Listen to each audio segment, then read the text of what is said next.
Meeting to an outstanding student who will receive the President's Award tonight. Please welcome to the dais Brandon Lopez from Sageland Elementary School. How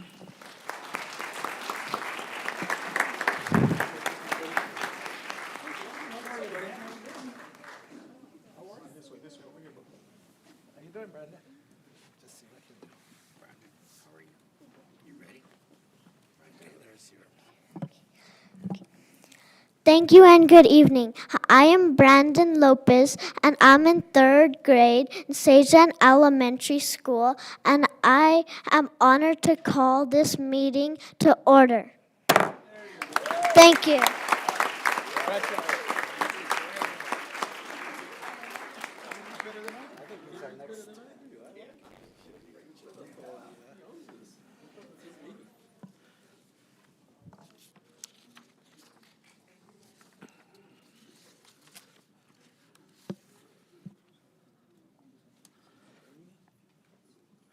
Thank you, Brandon.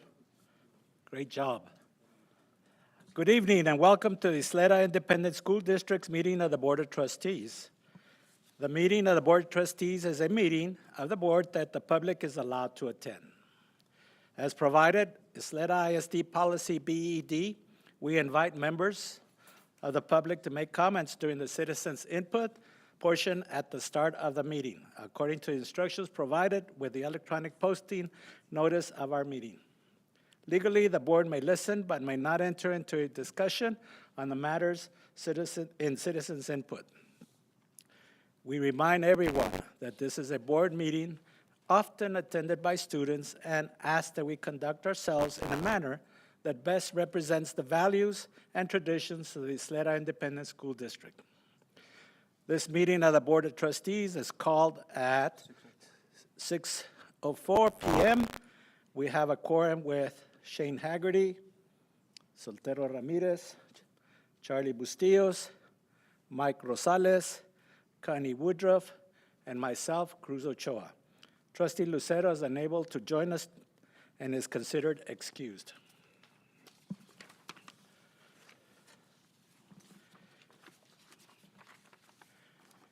It has become a tradition to honor our nation at each of our board meetings by presenting the colors, reciting the Pledge of Allegiance, and then posting the colors.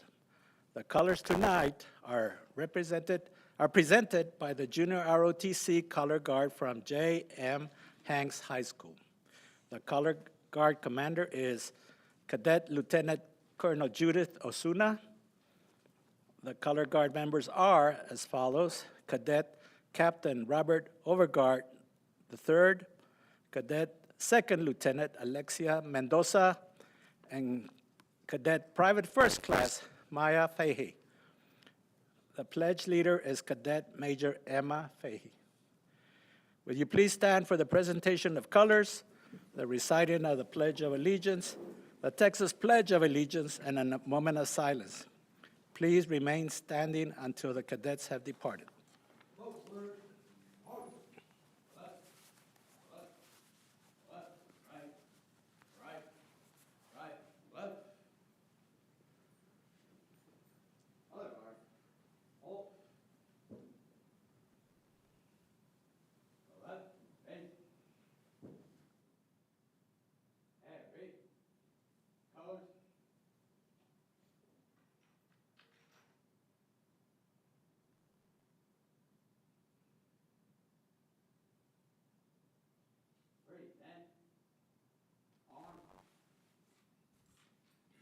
Ladies and gentlemen, please join me in the Pledge of Allegiance.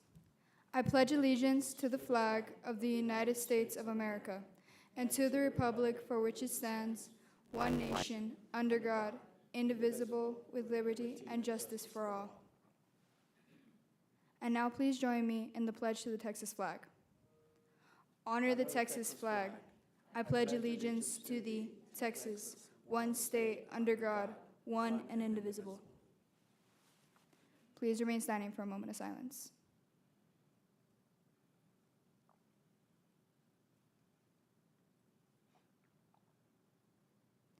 Thank you.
Dr. De La Torre. Do we have recognitions and introductions this evening? Good evening, President Ochoa, members of the board, esteemed guests. We do. I invite our Child Human Capital Management Officer, Mrs. Bobby Russell Garcia, to lead in our recognitions and introductions this evening. Good evening, Mr. President, members of the board, Superintendent Dr. De La Torre. We have 4 recognitions for you this evening. At this time, we ask all trustees to please come to the front of the dais for the presentation. Audience members, please remain seated until the recognition is complete. Thank you.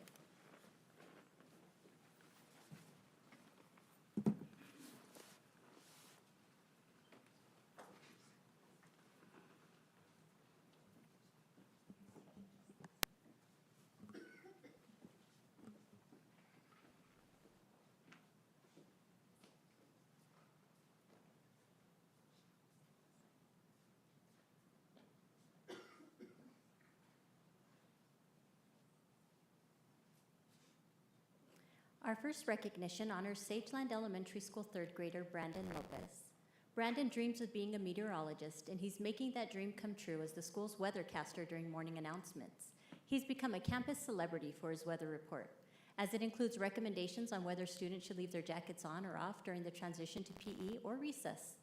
Brandon was discovered during Career Day last year by the anchor team from KTSM Channel 9, which invited him to the TV station to be featured on the newscast. Brandon's passion for meteorology and his enthusiasm for serving as the school's daily weathercaster made him a wonderful example of service excellence at Ysleta Independent School District. Ladies and gentlemen, please help me welcome this month's President's Award winner, Sageland Elementary School 3rd grader, Brandon Lopez. Let's give him a big round of applause. Brandon is accompanied by Principal Jacqueline Salas,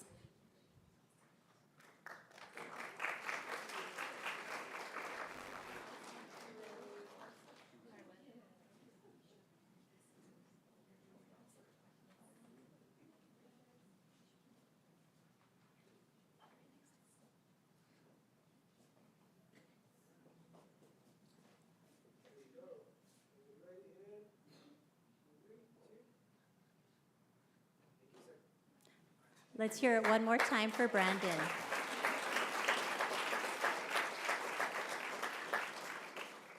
Our second recognition honors several students from Bel Air High School and Parkland Pre-Engineering Middle School, who won top honors in June at the national competition of the Technology Student Association, or TSA.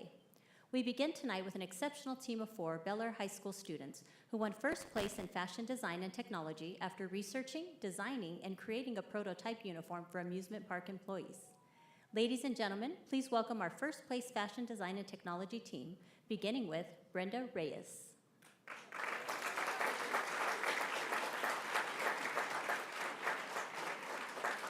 Mia Castillo.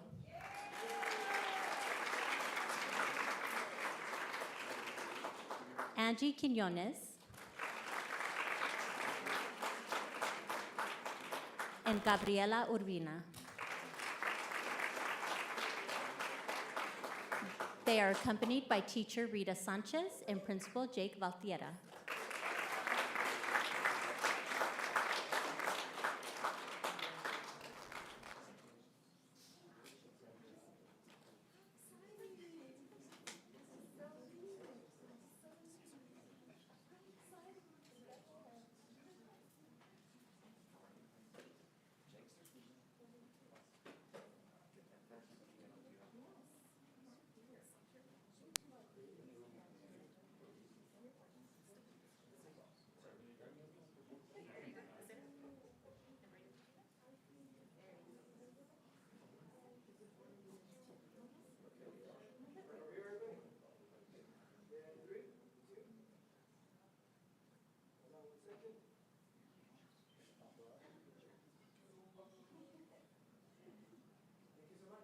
Let's hear it again for the Highlanders.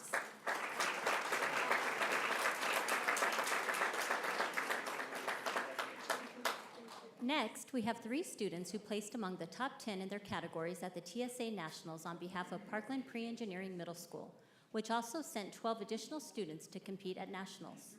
Ladies and gentlemen, please give a big round of applause to 8th place winner, Crystal Shepard.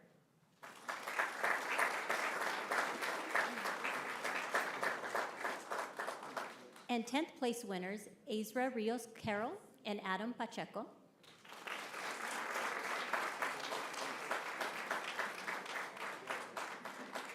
Also, please welcome Parkland Pre-Engineering Middle School students Danae Aguilar Garcia,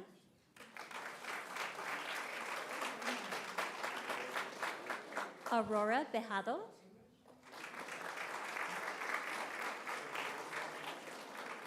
Arturo Beltran,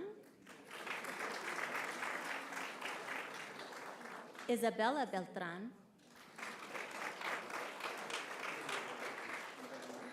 Lea de los Reyes, Riker Johnson, Oscar Parada, Luis Yahir Sanchez, Aurora Shindo, Nathan Torres, Abigail Wambugu,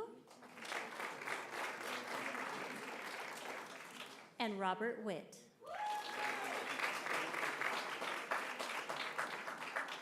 The students are accompanied by T-STEM coordinator Raquel Haggerty, teachers Christopher Whitman and Daniel Evans, and principal Dr. Angela Reyna.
Let's hear it again for our National TSA winners and qualifiers.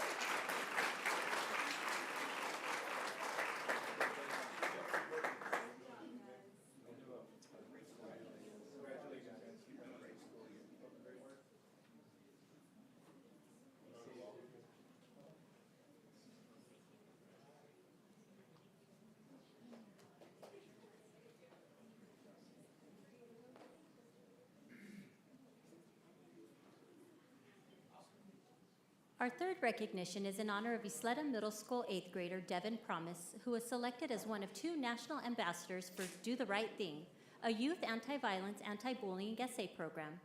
About 4,500 essays were submitted locally for this year's Do the Right Thing challenge, and Ysleta ISD was one of 5 districts to participate in the program. As national ambassador, Devin represented El Paso and Washington, D.C. over the summer. He also presented a book to the Library of Congress where his writing will be published. Ladies and gentlemen, please join me in a round of applause for our Do the Right Thing National Ambassador, Ysleta Middle School 8th grader, Devin Promise.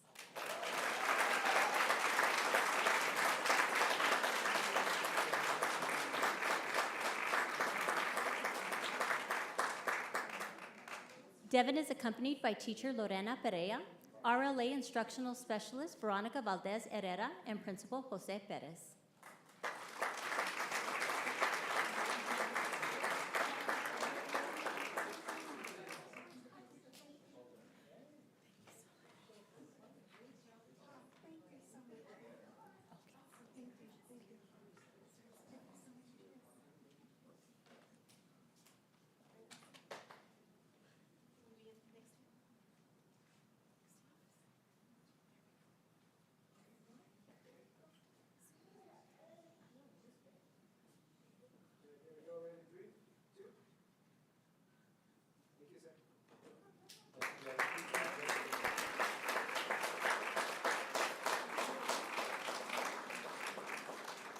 Our final recognition tonight honors Ysleta ISD's Communication and Marketing Department. This summer, the team won 21 national awards for excellence, more than any other local district, from the National School Public Relations Association, or NSPRA. Of the 21 entries submitted by Ysleta ISD this year, the district won 17 awards of excellence, 1 award of merit, and 3 honorable mentions for work that included Setting Our Sights on Excellence, Vision 2020, our new College and Career Readiness campaign, a video honoring the late Dr. Diana Natalicio, and the 2022 Texas Teacher of the Year video. From clean and sophisticated publications to outstanding electronic billboards, videos, and graphics, our communications team performs at the highest level, and their passion for public education shines through in their award-winning work for the District of Champions. Ladies and gentlemen, please help me congratulate our 2022 NSPRA Award winners, Senior Communications Specialist, Tracy Garcia.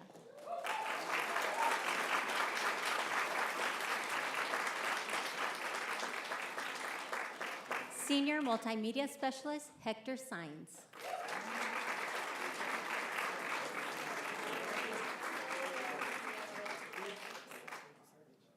Public Relations Specialist, Yadira Escajeda.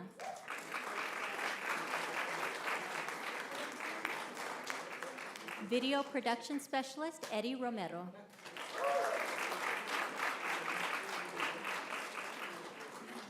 And Multimedia Specialist, Louis Cardenas.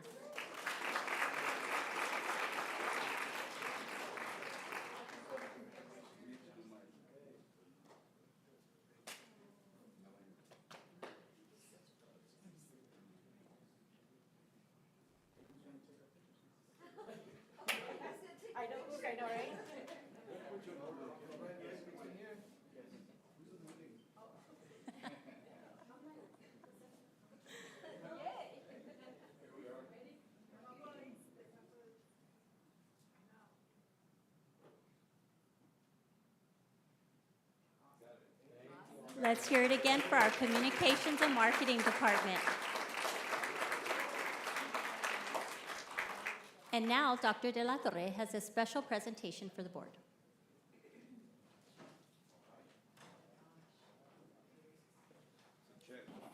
And just very briefly, she's way too modest. Ms. Bobby Russell Garcia has been the head of our communications department for the better part of a year, and so congratulations to you too.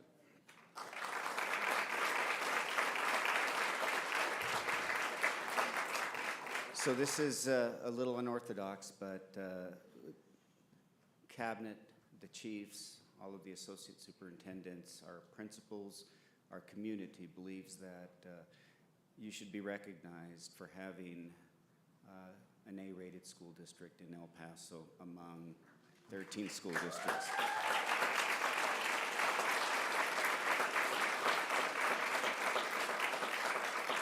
And for a lot of people, they don't realize that the board plays a huge role in all of the accomplishments and achievements that a district attains over time. And we believe that you've always allowed us to do our work. You've always had confidence in our abilities and plans.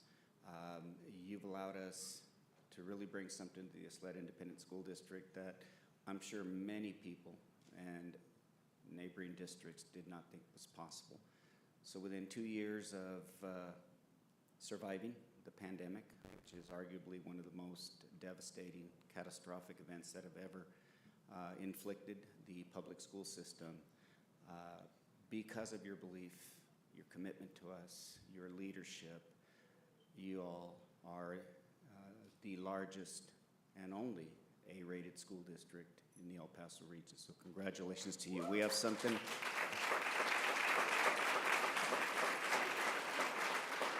that we hope you'll keep with you to commemorate it. And our commitment to you is that we plan to repeat it next year and the year after that, because we believe in your vision and your mission. So thank you very, very much.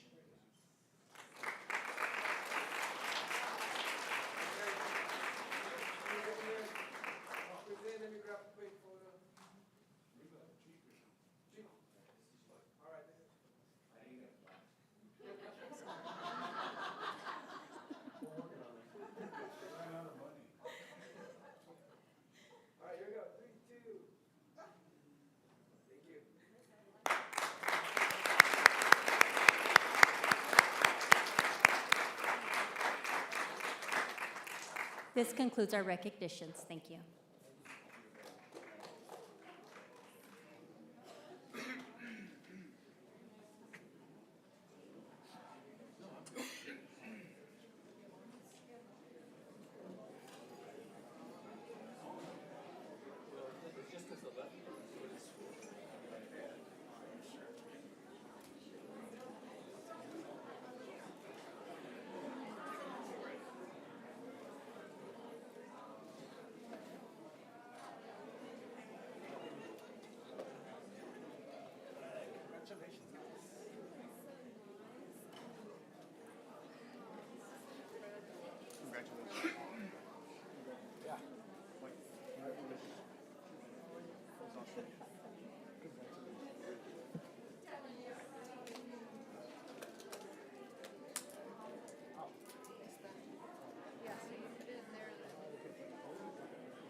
It's really beautiful. It really is.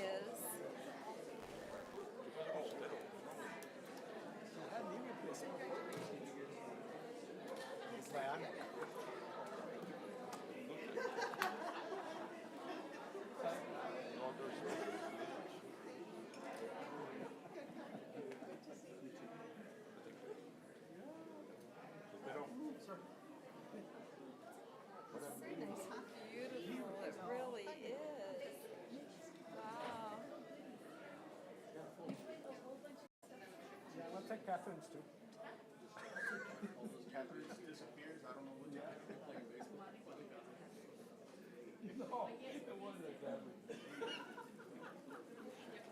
That's the story, and I'm sticking to it. You don't believe me? All right, got a long night. That was such a surprise. Yeah. So nice. It is.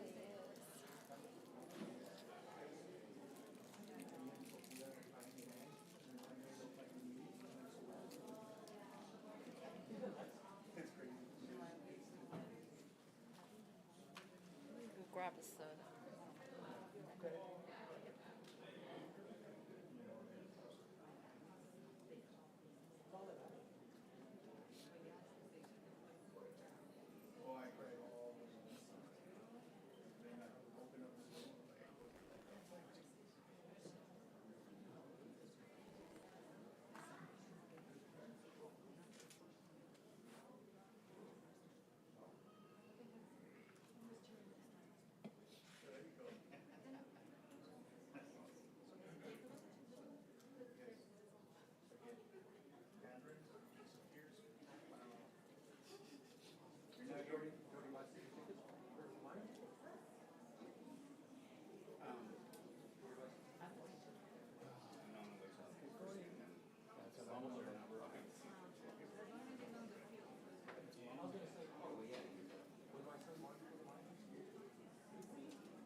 Monica.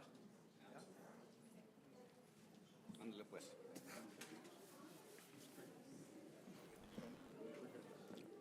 You guys shouldn't have done that. That was so nice. Oh, no.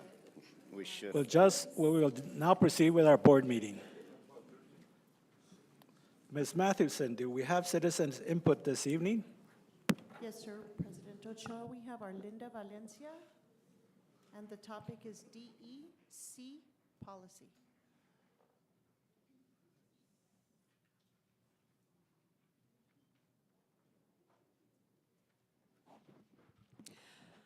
Good evening, President Cruz, Dr. De La Torre, and Board of Trustees. I'm Arlinda Valencia, President of the Ysleta Teachers Association. Tonight I'm speaking about DEC policy. The changes to this policy is definitely a move in the right direction. If this policy were to get approved, it will continue to show that this district cares for its employees. Last month, during a meeting with Dr. De La Torre, we spoke about how the district could continue to support teachers. YTA felt that to keep teachers from using all of their sick days, we were hoping that they would, YTA felt that to keep teachers from using all their sick leave every year, the district could bring back the buying of sick days at retirement. Dr. De La Torre said he would look into it, and here we are tonight asking you to support that policy. The other change we suggested was the fact that many of our employees lost immediate family members during the pandemic, and the employees had to use their own days in order to handle burial arrangements. And many of our members didn't have days and had to lose pay in order to get those arrangements done. This policy change will give employees who lose an immediate member 5 bereavement leave days at no cost to the employee. Thanks to Dr. De La Torre, you will be voting on this tonight. YTA appreciates this administration and this board. The fact that Dr. De La Torre listened to our request and for this board to be approving them, hopefully tonight, only shows everyone why this district stands out and why this district easily makes Ysleta an A+ district. Thank you. Thank you. Let's see.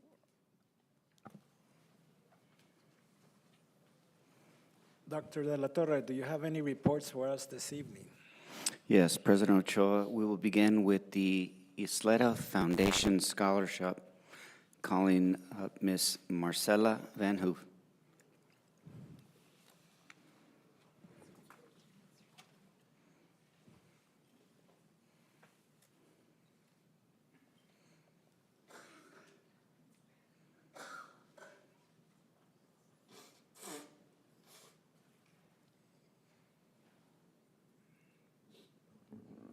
Good evening, Superintendent De La Torre and board members. How are you? It's been a while that we've been here to give you an update, so I'm here to provide you with an update. My name's Marcella Van Hoof, and I've been the board president for 3 years, and will be for another 3 years. So let's move on. Okay, so fulfilling dreams, that's what we do. That's what YIF does. We've been here since 1992, and we're celebrating 30 years anniversary. We've been doing this for 30 years. To date, we've given 1,888 students scholarships over $405 million. We couldn't do it. A lot of these students are first time in the family to attend. So I wanted to talk a little bit about how appreciative we are. YIF could not be here. This is the only model in El Paso that has this. All of the teachers can provide $50 or more to jeankers, and they can wear jeans on Friday. So superintendent has allowed us to do that. He supports it, he encourages it, and we get more or less approximately about $140,000 a year from all of the employees. Last year was a little low because of the COVID, but we're going back up. I'll show you in just a second. So let's move on. Okay, awards. So I put 5 years of information. On 2018, we had 100 recipients, and we increased it by 278,600. That's what we gave out that year. 2019, 122 students, and we gave out $304,000. Kept on. 2020, there was 131 students, and you can see that we gave $331,000. In 2021, 139 students, and as you see, 318. That's where I said the teachers were working from home, the employees, so we lost a little bit of money, but we made it up in 2022, 166. So if you see, we keep on increasing the recipients, and not only do we do that, we also increase the money. So this year it was $368,000. Next year, our goal is $400,000. So again, we couldn't do this without the Board of Trustees, but more importantly, without the superintendent. His encouragement, and whatever we ask for, he's like, okay, let's sit down, how are we gonna do this? And it's just never a no. We have an office here that he allows us to stay in. He provides office space, he provides an employee. Where's Elmer? Half of hers belongs to us.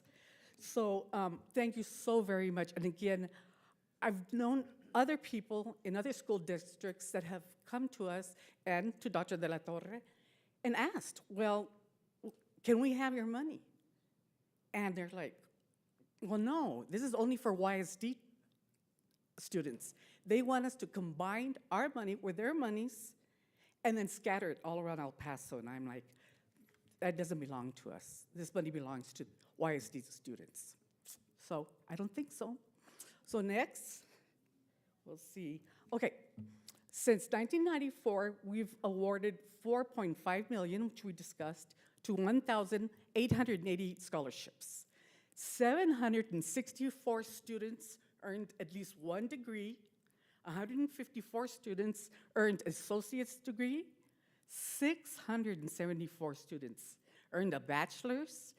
Then we had students coming in, 184 with a master's degree, 55 with a doctoral degree.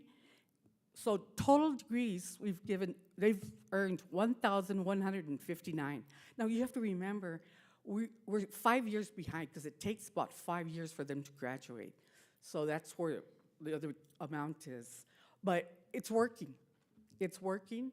The students are very proud. We're very proud of the students. So again, we're just here to say thank you for all you do for us and hope that we have another 30 years here with Ysleta ISD. And a superintendent too, 30 years. There's no retirement here. Right. So now I'd like to present one of our scholarship recipients, Alex, Mom and Dad. Why don't you say a few words?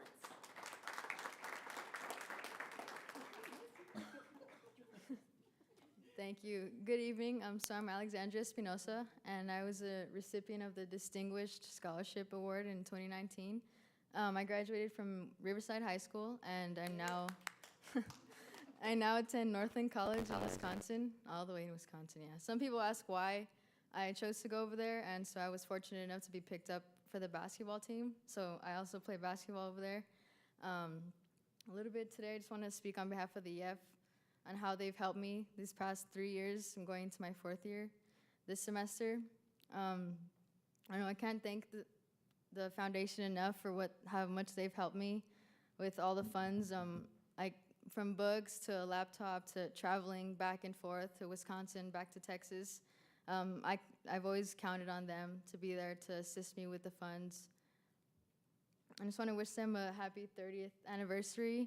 And I just like to say that, myself and other students as well, that they've really helped, and it's, sorry. That they've, okay, yeah, I can talk a little about that. So I'm going to my 4th year of college now. I've started planning to what I'll be doing after college, and I'm in the process of joining the Marine Corps, so I'll be going in as an officer, a 2nd lieutenant. So that'll be my plans after college.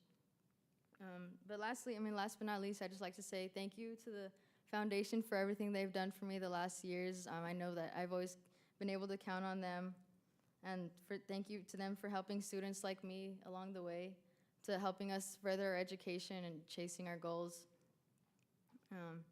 And the work that you guys do is truly significant and assists us. And that you guys should really all be proud about the work that you guys do. So thank you guys for having me today. I was happy I got to be here, and I'm still in town, so kind of timing worked out Good. But yeah, thank you guys. It's an honor to speak on behalf for you guys. Mom and Dad, you want to say a few words? Don't cry. Well, that's the first thing I'm gonna do. Well, first of all, I want to thank you all for having us here tonight, and Xavier de la Torre also as well. And my daughter couldn't have done it with the gift because this helped her. Tremendously. You know, like she said, through laptop, a lot of little things, but it added up and it did help her a lot. And we appreciate everything and all. Thank you for having us tonight. Sure. Yeah. I'd like to thank the board, the YEF program. Thank you. These programs do really work. There's a successful story here. I want to give her one more credit. She only didn't graduate from Riverside. When she got the scholarship, she did her best, and she graduated second in her class in 2019. Wow. So she's still handling herself there. But this district is nice, good. We live in the neighborhood, and we couldn't be prouder. Thank you to the board. And you went to Riverside. My wife and I, my other daughter graduated. We all graduated from Riverside. So we're proud of the district. We still live there. And it is thankful to you all that what you guys do for the kids, to the community. Thank you. I appreciate it. Proud of my daughter. She's one of the hardest working, smartest girls, strong, independent girl I know. At age 18, I put her on a plane and sent her to Wisconsin, not knowing where she was going to end up. I was here at home looking at my watch, crying. Chiquita se fue. I blessed her. Thank God she's a successful story. And now she's getting to start her 4th year in college and another big movement to the Marine Corps. Couldn't be prouder of her, man. Mija, I love you. God bless you. Love you. You've been amazing, bro. Been amazing. Mr. Espinosa, it comes from great parents. You guys are awesome, great people, and I still see him riding his bike through the neighborhood. He always scares me at night. So, Go Rangers. Good job, mija.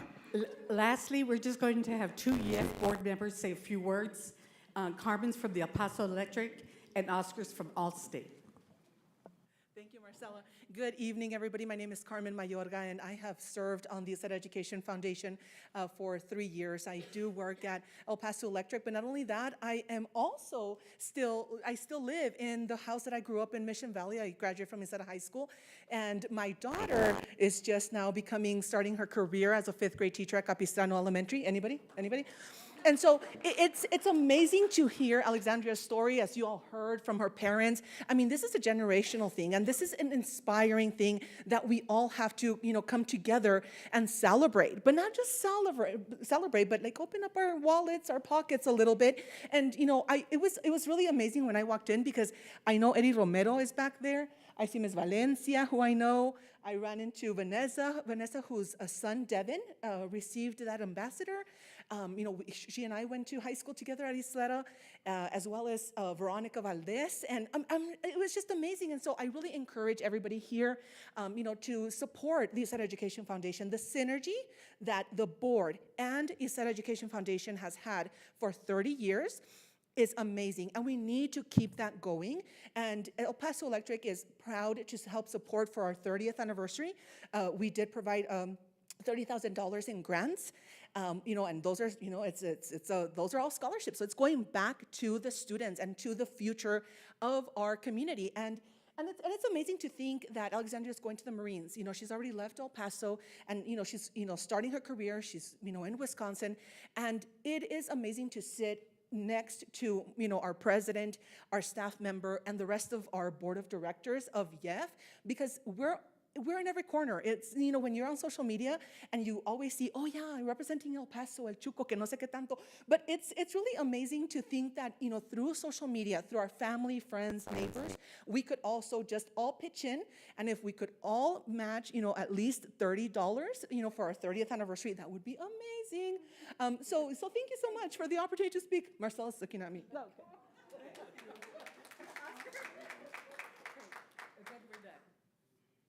Hi, my name is Oscar Arrieta. I'm an Allstate agent for actually last month, my 25th anniversary. So when I hear the 30th anniversary, I know how that feels, because, I started, everybody says, well, how old were you when you started? I was probably about 10 years old. But I was hearing Carmen, she should make a TikTok video about YEF, right? My gosh, he has so much energy. Yeah. But I really want to thank the board, Marcela, and all the employees, and the Espinosas, and all the, I mean, there's so many stories that we've read, success stories. Espinosa's family is just one of them, of thousands that YEF has impacted. I want to thank Dr. De La Torre for being such a great support to the Education Foundation.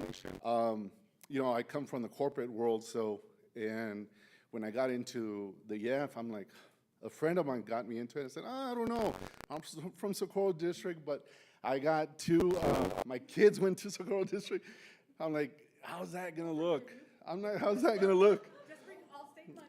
But you know what? I fell in love. I got two businesses that are in the Ysleta School District, and I've been here for a long time, and I fell in love. I love the communication that the YEF and Ysleta has with Dr. De La Torre.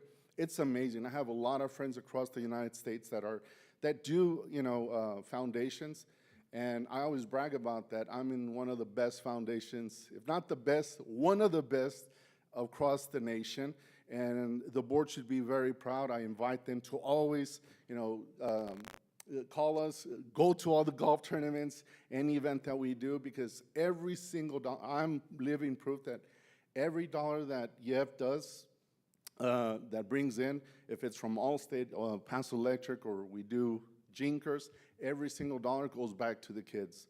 I love that because the integrity is there. So thank you, board. Thank you, Dr. De La Torre, and all the YISD employees that contribute to Jinkers.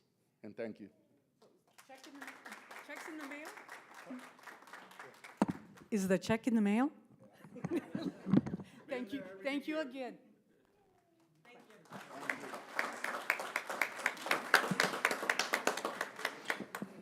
At this time, we'll have Mr. Safi with our redistricting update. Thank you, Dr. Del Torre. President Ochoa, members of the board, I'm pleased to provide to you a brief update on the 2022 Ysleta Independent School District Single-Member District redistricting process. You will recall that at your April board meeting, the board determined that because of the results of the 2020 census, a redistricting would be required.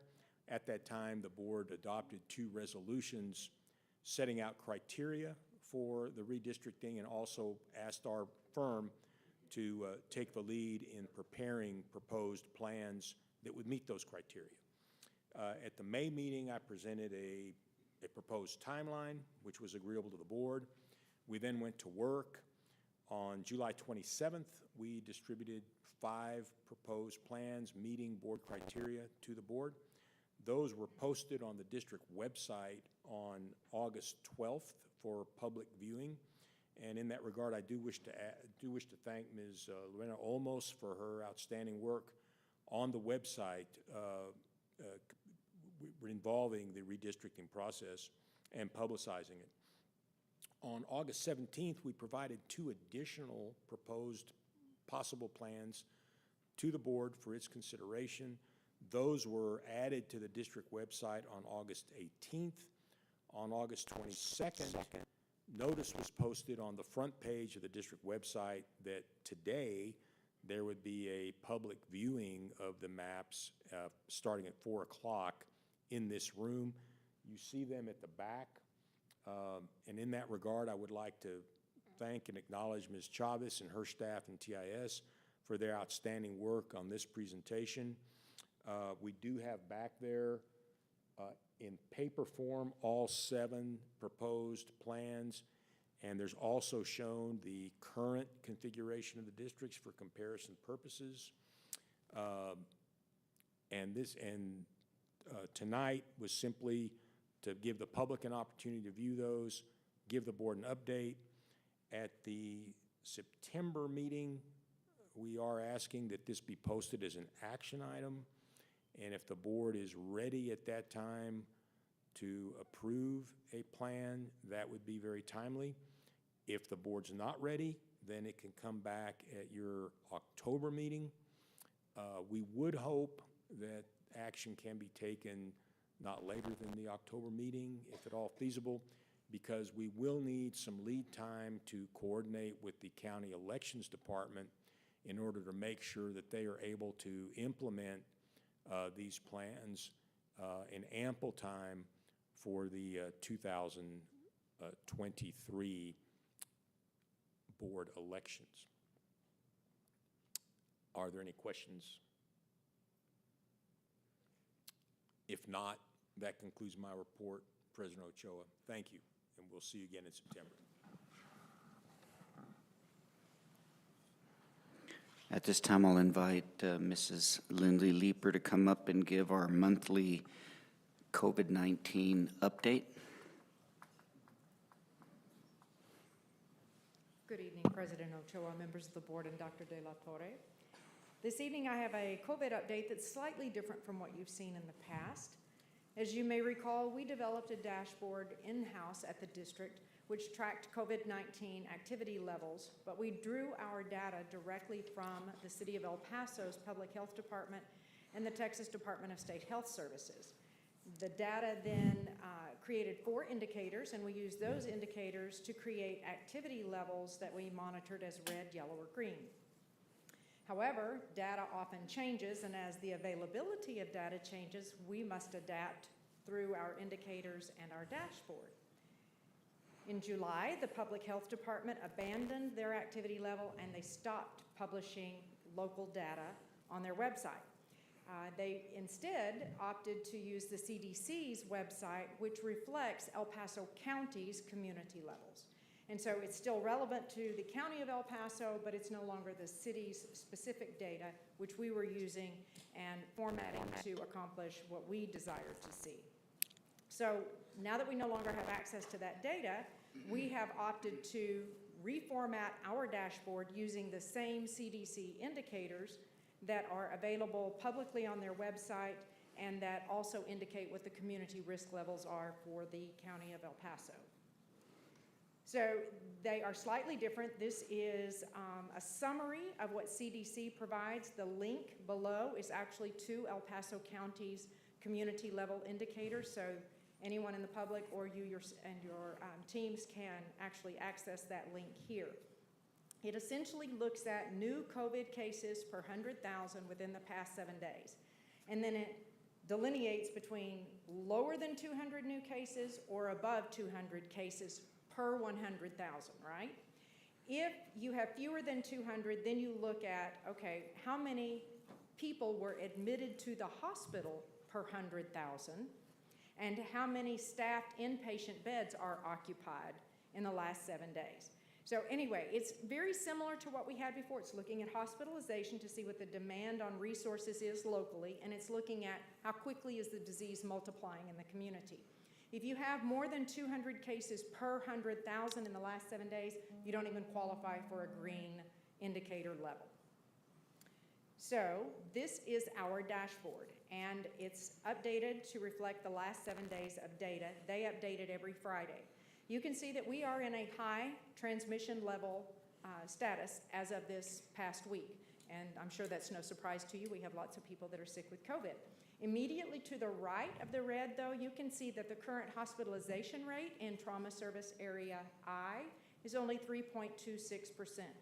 Remember that the state set a threshold or a ceiling of 15% and said this is dangerous. When we get above 15%, we've got a significant demand on our resources. We're well below that at 3.26%.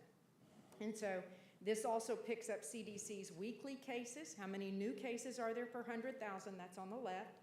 And then how many weekly hospitalizations are there per 100,000?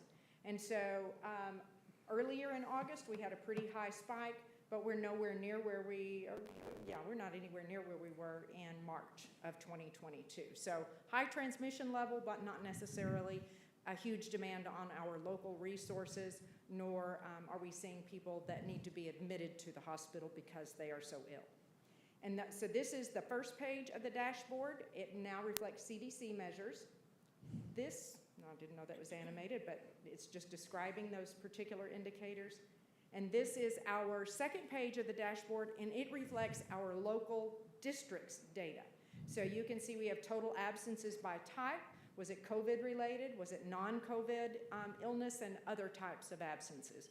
And our week 35 COVID-related, non-COVID illness is very small. Other absences, 98% were for some other reason. COVID-related, you can't even see. The light blue is not visible on this particular graph because it's so small.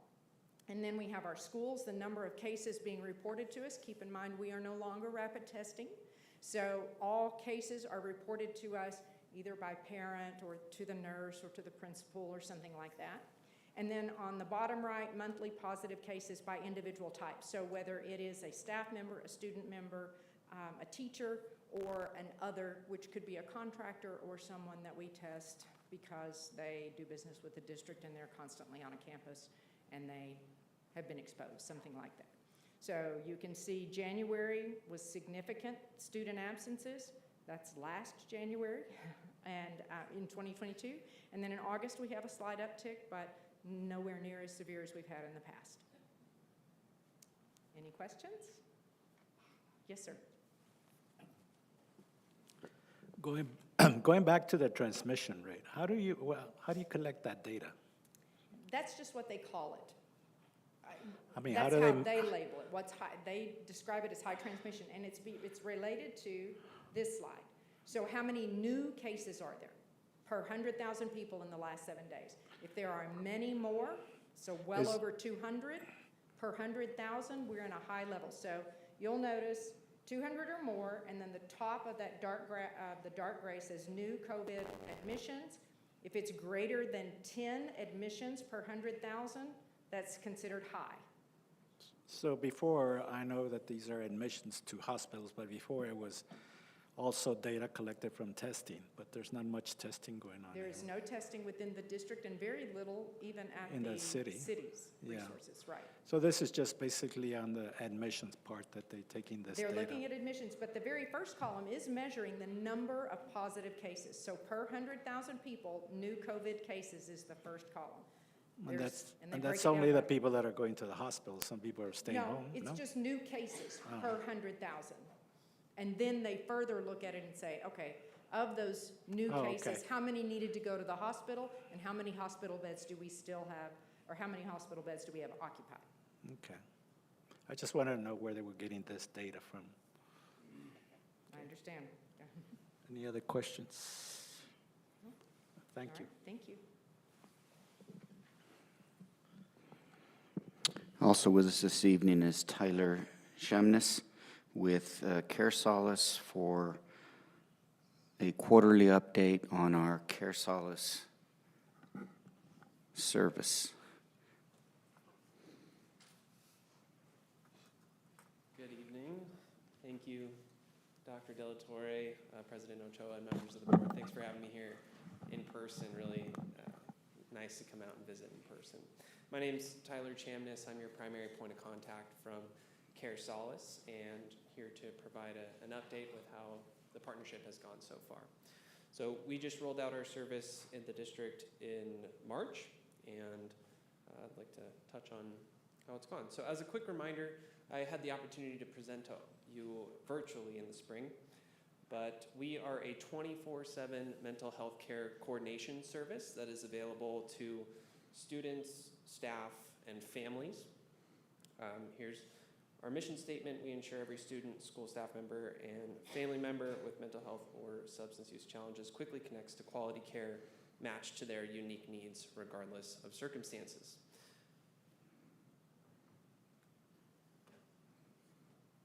This speaks to why we're doing what we do. I'm realizing now that this is not the slide deck that was sent on Monday. It doesn't have the updated data.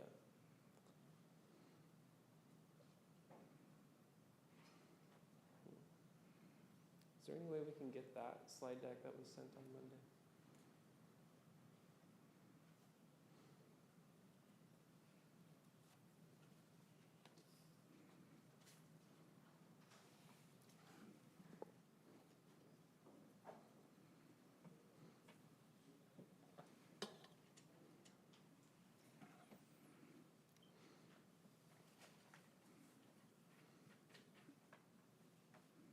Sir, would you like for me to do, or would you like to move forward to the public hearing while they track down his presentation? Well, we could move to Ms. Champagne. Okay, Ms. Priscilla says maybe. Okay, thank you, ma'am.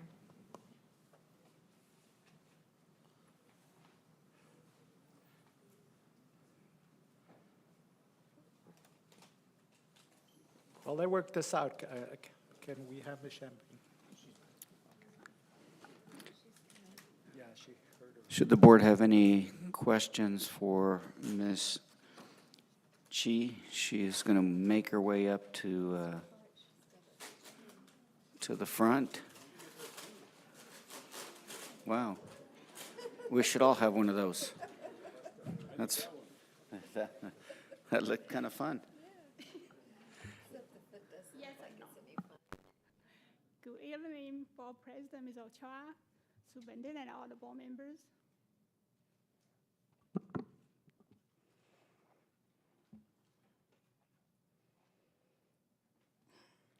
Good evening, Board President, Ms. Ochoa, all the board members, and Dr. De La Torre. This is Champagne. I'm going to go through a very quick monthly summary since we don't have meeting in July. So this one, number is a little bit heavier, but very similar to what we had. Okay, for this time period, for the last 2 months, we had 5 audit projects in progress. That means it's either in planning, or we're testing, or a draft report, or we're reviewing a CAP report. And we had issued 5 audit reports that requires a corrective action plan. And we had issued 3 corrective action plan reports that requires a follow-up. And we completed 6 projects. That means either it's initial audit, no finding, or corrective action plan has all the issues addressed, or we did follow-up audit and it completed the project. So for the past, since the last report period, we have 19 projects that we work on during these 2 months. And those 19 projects are listed in below. So we had completed a warehouse, and we have the special ed department, we had Cedar Grove Elementary, we had Del Valle Middle School. Next page, please. Next. And we have Desert View Elementary, Lancaster, Ysleta Elementary. Next, please. Terra del Sol, Mission Valley. And we have a corrective action plan issue that has Desert Air, Lancaster, Ysleta Elementary Schools. Next, please. We have follow-up audit that we had completed with the cash audit report, which was the Lancaster and Mission Valley. They will all address all the issues. Next, please. So currently, we have 12 department audits we're working on. We have 3 campus audits we're working on, and we have 8 follow-up that we should do that was from last year pending to this year. And this reporting period, we didn't have any hotline investigation cases. And as usual, when we issue audit report, we'll send to you all and CC the supervising associates, and also have 3 chief officers. Next, please. So with your support, everybody's cooperation, we guarantee district a successful district. Thank you. Is there any question? Can we go up to the previous slide? Yes. I see that on C, 8 follow-up completed out of 20 carried forward from 2021. Yes. Did you list those in the report? These were the one we completed, because in 2021 we had the audit that requires a follow-up audit to be done in this school year. Right. And we finished 8 of them. The other 12, we need to wait until the time is enough for us to go in and to do audit. These are just follow-ups? Yes, these are just follow-up. Those were not part of the 19 projects. Okay. So I did a little bit of the overall count. So for this year so far, the 19 projects I just reported, we do have the 12 follow-up, like I just said, on this item C that we're supposed to do. And then we have 9 projects going on. We do have another 20 new follow-ups that we're supposed to do, so there are 41 projects going on. And I have 8 projects we will be starting for the second part of this this calendar year. So this year, total project will be 95 projects. Could you develop a timeline for all these so we could kind of get a good feel of when these are going to be completed and finalized and everything else?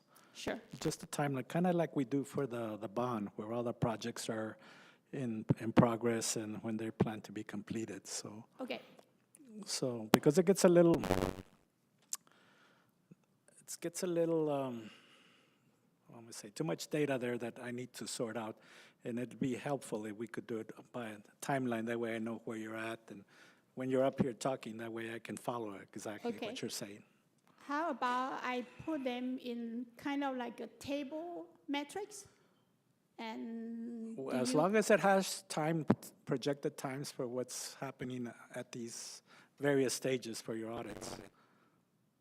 You understand? No. Like the follow-up audits, there are follow-ups. They were from 2021, so they should have started. When did it start? When did you do finalize your audit? When did you do the recommendations that you made? And when is the follow-up due, or have you completed it yet? Okay, so you want a recap of the timeline. Initial audit was issued, when was the corrective action plan needed, and when is the follow-up audit you want to see? Yeah, for everything. Yeah, I think that would help us understand, because when you put it up here like this, it's just too much data that I can't put in in my mind, in the right place to where are we at, what are we talking about. So if you put in a timeline, kind of like Ms. Lindley does for the bond, I can see where you're at, and what you're doing, and what your projects are, and when do we expect to see these. Okay. I will change the format from this into the timeline format. You don't have to change this. Just put me a timeline. Just add it? Yeah. Okay. Do you Don't want to change add it anything. at the bottom separate, or just add it next Anywhere to you every want. category? Probably the beginning of this presentation would probably help. Okay. Okay? Yes. And I will, probably I would email you to give you a draft to see if this is what you anticipate. It shouldn't take you that much, because you already have the data. You just got to put it in the right, timeline, where it belongs. Okay. All right. Yes. And don't forget our color codes. Yes, sir. Okay. Yes, I will do the text color code, no failings, because I don't have the budget. All right. Any other questions? If not, we appreciate your coming here tonight, and thank you. Thank you. I just want to comment. Oh, yeah. You know, Champagne, I've been here, 7 years? And I do agree with Cruz to the extent of, you put things in so we can pick up on progress and completions, what have you. But I just want to make a comment that during the time that I've been in this board or on this board, I have the utmost trust in the fact that you and your staff do that I won't say dirty word, but it's difficult work. And thank you very much. It's easy to sit here and give you this and that, but I certainly appreciate all your efforts and how important your efforts are in continuing the high level of performance of this district. And Thank you. I will share your encouragement with my staff. Yes, by all And they will means. be very happy. Thank you. Thank you. Thank you all. Tyler, are we square? All right. I think I need to enroll.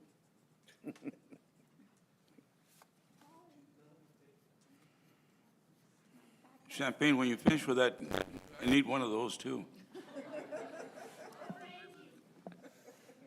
All right, thank Thank you so much for accommodating, and thank you to your team in there. Let's jump right in. Just as a quick reminder on the services that are available, this is what is available to your team. So Care Loop is an internal dashboard where your school-based mental health team can refer families directly to Care Solace. We keep them in the loop, give them live updates through the dashboard. This is also where the utilization reports are provided and all of your customized marketing, which your marketing team, who was recognized earlier, has done a fantastic job, and we'll see the numbers reflect that. Care Match is the self-serving component. You do have your own proprietary link for Ysleta that families can anonymously and confidentially get matched up with local providers that meet their specific needs for both mental health and substance use. That is a very user-friendly, which you'll see that reflected in the numbers as well.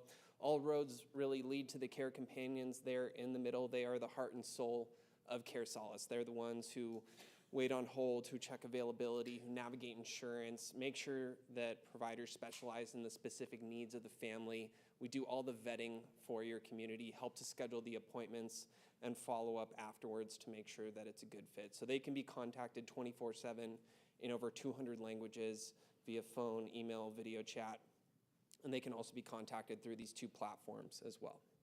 Let's take a look at the numbers. As I said earlier, we just started the partnership in March, but we really launched and rolled it out in April. So this is the utilization report showing through June 30, and then these are the numbers up until Monday when this report was sent in on the right-hand side there. So you'll see these anonymous searches at the bottom. This is really when there were multiple press releases sent out, when all the marketing was done. There were tons of anonymous searches, which are done through that Care Match link, where people are, again, anonymously and confidentially getting matched up with providers. So we had 375 anonymous searches from March to June, another 26 so far in July and August. These are families that could have gotten appointments on their own. We provided them with a vetted list that meet the criteria that they're looking for. But what I really wanted to touch on as well as the warm handoffs. So we had 125 warm handoffs. These are the direct referrals from your counselors, your psychologists that are referring families directly to us, another 26 that we've already had in July and August. Family-initiated cases are people that reached out to us on their own. Those are self-referred cases. Oftentimes those do come as a result of the anonymous searches. So as we see an uptick in marketing, we will see a correlated uptick in family-initiated cases. And of all of those cases, from both the family-initiated and the warm handoffs, we've had 134 confirmed appointments. We're pretty strict with this number. This means that we talked to the family, confirmed that they attended the appointment. So as you see in that circle there on the right-hand side, 278 total cases, 134 confirmed appointments, which is amazing to see. I think that we're off to a really strong start, helping a lot of families get connected. We've really only seen 2 full months of utilization in April and May, and we're just ramping back up here in August as we come back to school, and we will pick up where we left off. And as we'll see in a moment, the feedback that we've received from the community has been overwhelmingly positive, and I'm really excited to share that. There is the breakdown of the KPIs here as well. Something that I did want to highlight is that the national average of families that are given a list of resources for mental health and substance use, the chance that they confirm that they attended an appointment is 18%. And as you can see with our numbers here, we're hovering close to 50% on that appointment rate of the cases that are confirming the appointment. So we're really proud of that number and happy to share that with you all. We'll dive into the demographics. So we're breaking down demographics by gender, age, and ethnicity, which is a reflection of the community there. But what's nice is the way that this is broken out, it's going to show you who's asking for help, why they're asking for help, and who's helping them. So below that, you'll see the reasons why people are being referred to us: anxiety and depression, number 1 and 2. Trauma and marital, that could also be couples or family counseling, and then disruptive behavior, suicidal ideation, and bipolar. And then there's some utilization on the substance use side as well. In regards to who's helping them, the next slide is going to show you the insurances that they're self-reporting and the top 10 providers of those confirmed appointments. So you'll see some of your local providers, private practices that are helping families out and really creating some strong partnerships there in the community, which is fantastic to see. But I want to talk about the feedback. This is really what stood out to me. We do what's called a Net Promoter Score, which is really common in customer service. We send out surveys to both staff and families, and it's a 1 through 10 scale. And the way it works, it can go anywhere from -100 to +100, so anything above a 0 is considered good.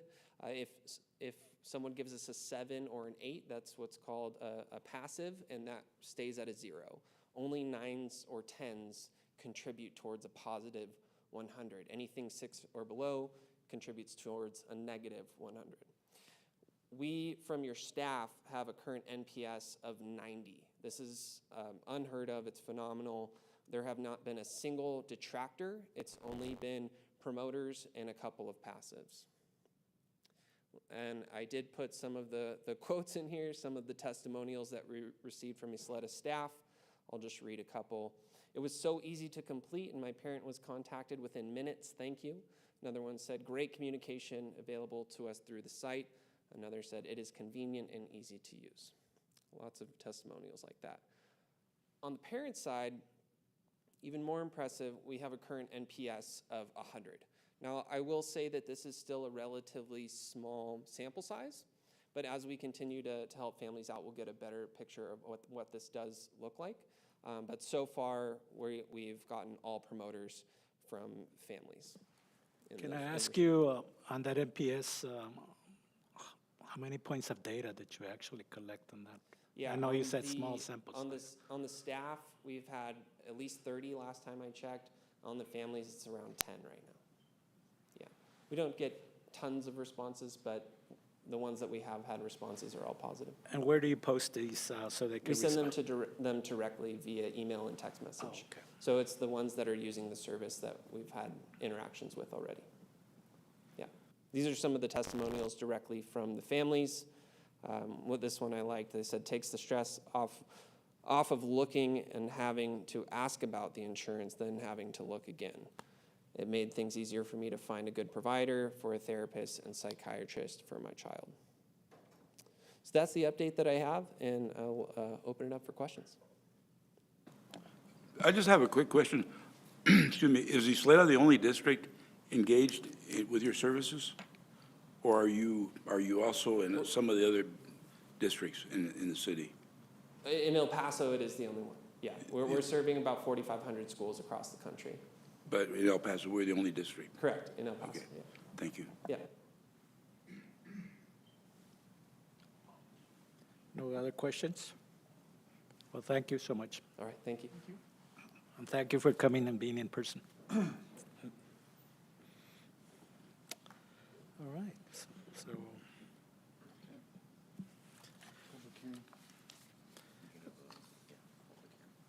Okay. We'll now proceed for public hearing per Texas Education Code 44.004. The Board of Trustees must hold a public hearing to discuss and set the district's tax rate on an annual basis. This is a hearing for that purpose. The notice of the public hearing to discuss the tax rate was published in the El Paso Times. The Board of Trustees appreciates your attendance and welcomes your input during the public hearing. Please observe the following rules. Individuals wishing to speak are limited to 3 minutes. After the presentation, we will take public comment on the district's tax rate. Dr. De La Torre, do you have a presentation on the district's tax rate? Yes, sir. I give it or turn it over to Ms. Lindley Leeper's capable hands. Good evening again, President Ochoa, members of the board, and Dr. De La Torre. So this is a very dense presentation, but I have received many questions and I've received concerns from constituents, so I thought it would be better to take some time and walk you through some of the more confusing aspects of how a tax rate is established, and when we publicize that we are having a tax revenue increase or a tax rate increase, you'll understand a little bit better how that occurs. So what we're going to do first is look at this slide, and we're going to talk about home values and the tax rate and the tax value to the district as if the homes were all valued at the same dollar amount. And so you will see that I've highlighted with this bar that all of the homes from 2020 through 2021 to 2022, the comparisons between the three school districts use the same value for the home. So let's go to the far right and look at 2020.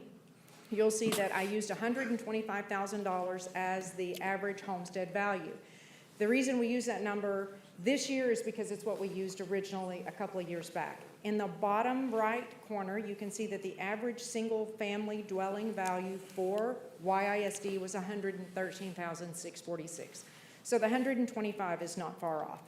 For 2021, we're using $130,000 as the average value, and if you'll look at the bottom at YISD, the value for home, the average value for a home in YISD was $130,841. And then for this year, you can see that the value has increased again to $160,000, which below we have a $159,000 home is the average valued home in the Ysleta Independent School District's boundaries. The next row shows you the optional homestead exemption that's only applicable in YISD. So that comes off immediately, and you can see under 2020, in that year, that homestead exemption was worth $25,000. In 2021, it was worth $26,000, and this year it would be worth $32,000.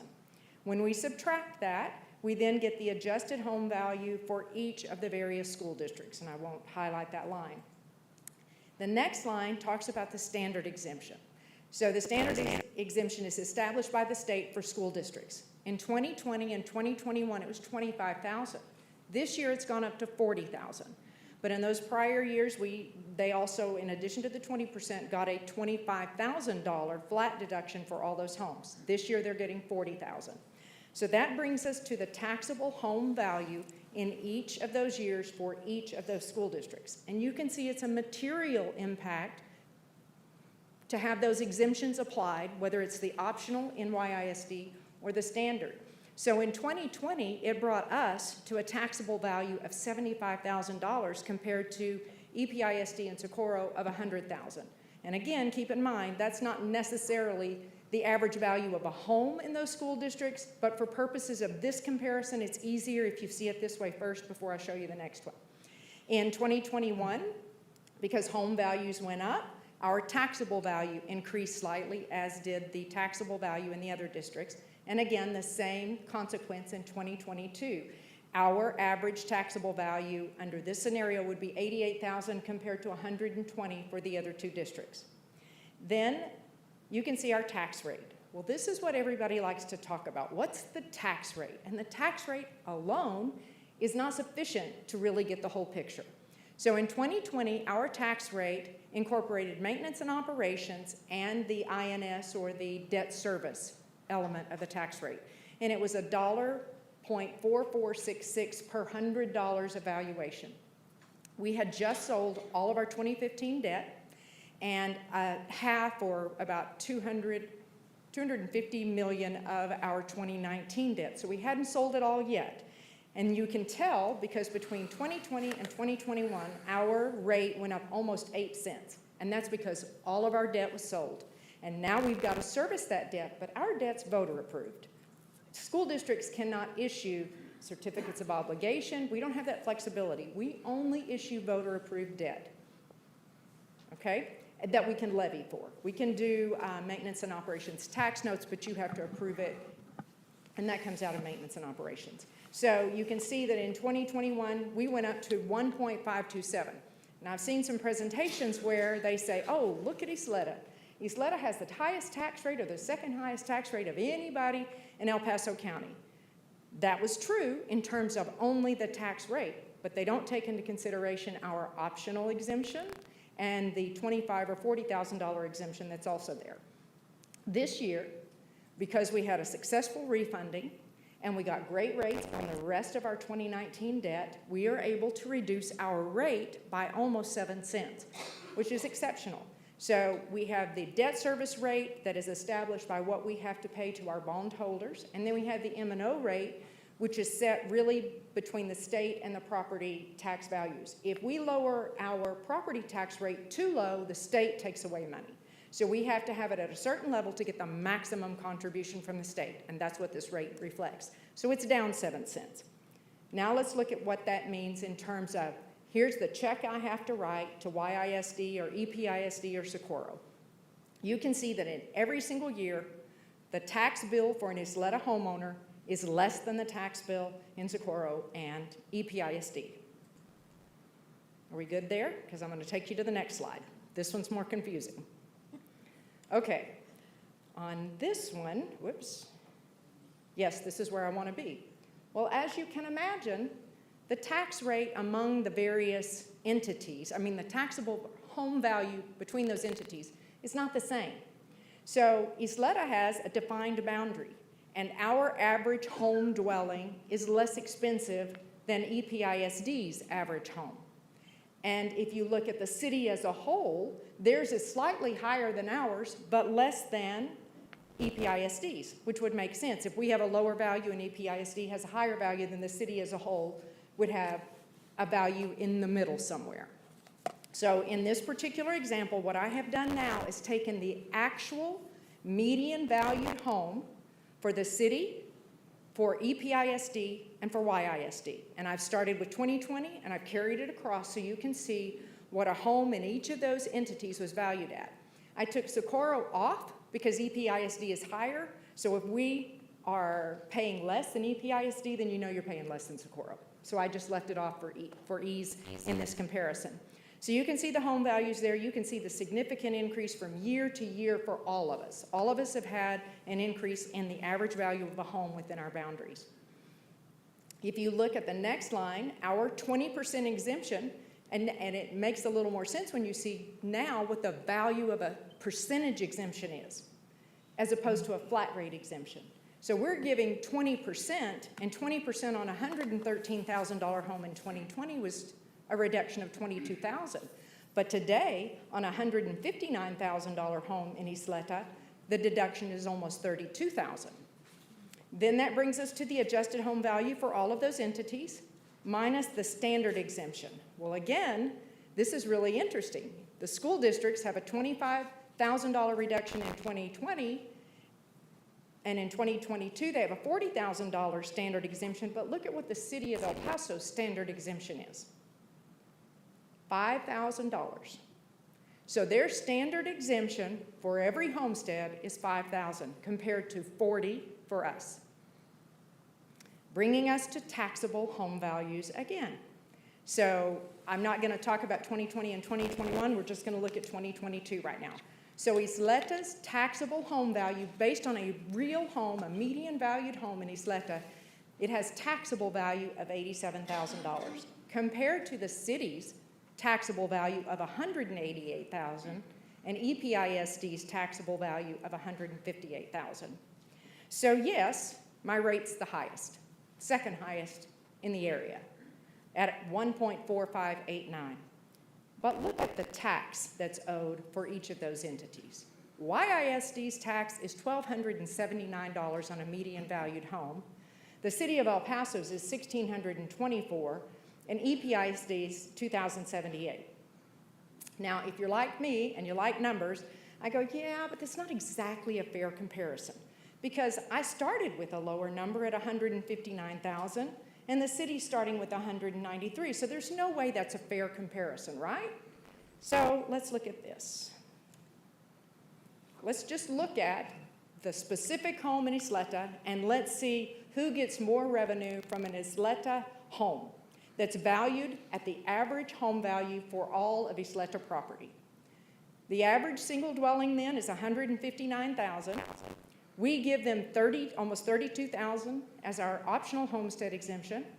Then they get another $40,000 deduction as opposed to the city's $5,000, bringing us to taxable values of $154,000 for the city and $87,000 for the district. So even though my rate looks like it's almost double, the city still gets $54 more than we do from the tax rate and the taxable value. Okay, now questions?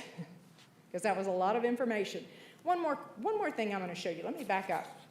So at the bottom of this slide under the proposed 2022 rate, the adjusted property taxable value for all those entities, if you'll notice, YISD's total property taxable value is $7.5 billion. The city's is $42.2 billion, nearly 6 times what ours is, compared to EPISD's taxable property of $17 billion. So I think this is a pretty clear picture of why you can never say the rate or the exemption. You have to look at the whole picture to know what's really happening with the tax rate. Now, on this slide, the reason we have to publish that we're getting a tax increase is because if I'm getting $1,279 in 2022 on the average property compared to $1,217 in 2021, I'm getting more revenue, and that's a tax increase. That's the way the government looks at it, and that has been their effort. They wanted us to be transparent. So property went up, but you lowered your rate. Well, everybody advertises that I lowered my rate, not that I'm getting more revenue because property values went up against my lower rate. Okay? Any more questions? And this is the actual slide that describes your rate. Sorry, I think that I've covered it good enough in the other slides. Yes, ma'am. I don't have a question. It's just more a comment, because I've been in one meeting in particular where I won't say which entity it is because I don't want to slam anybody, but basically they're touting the fact that they are going down on their rate, but then they're not mentioning to the taxpayer that they are going, that the valuations of the property has caused, their taxes are going to be higher.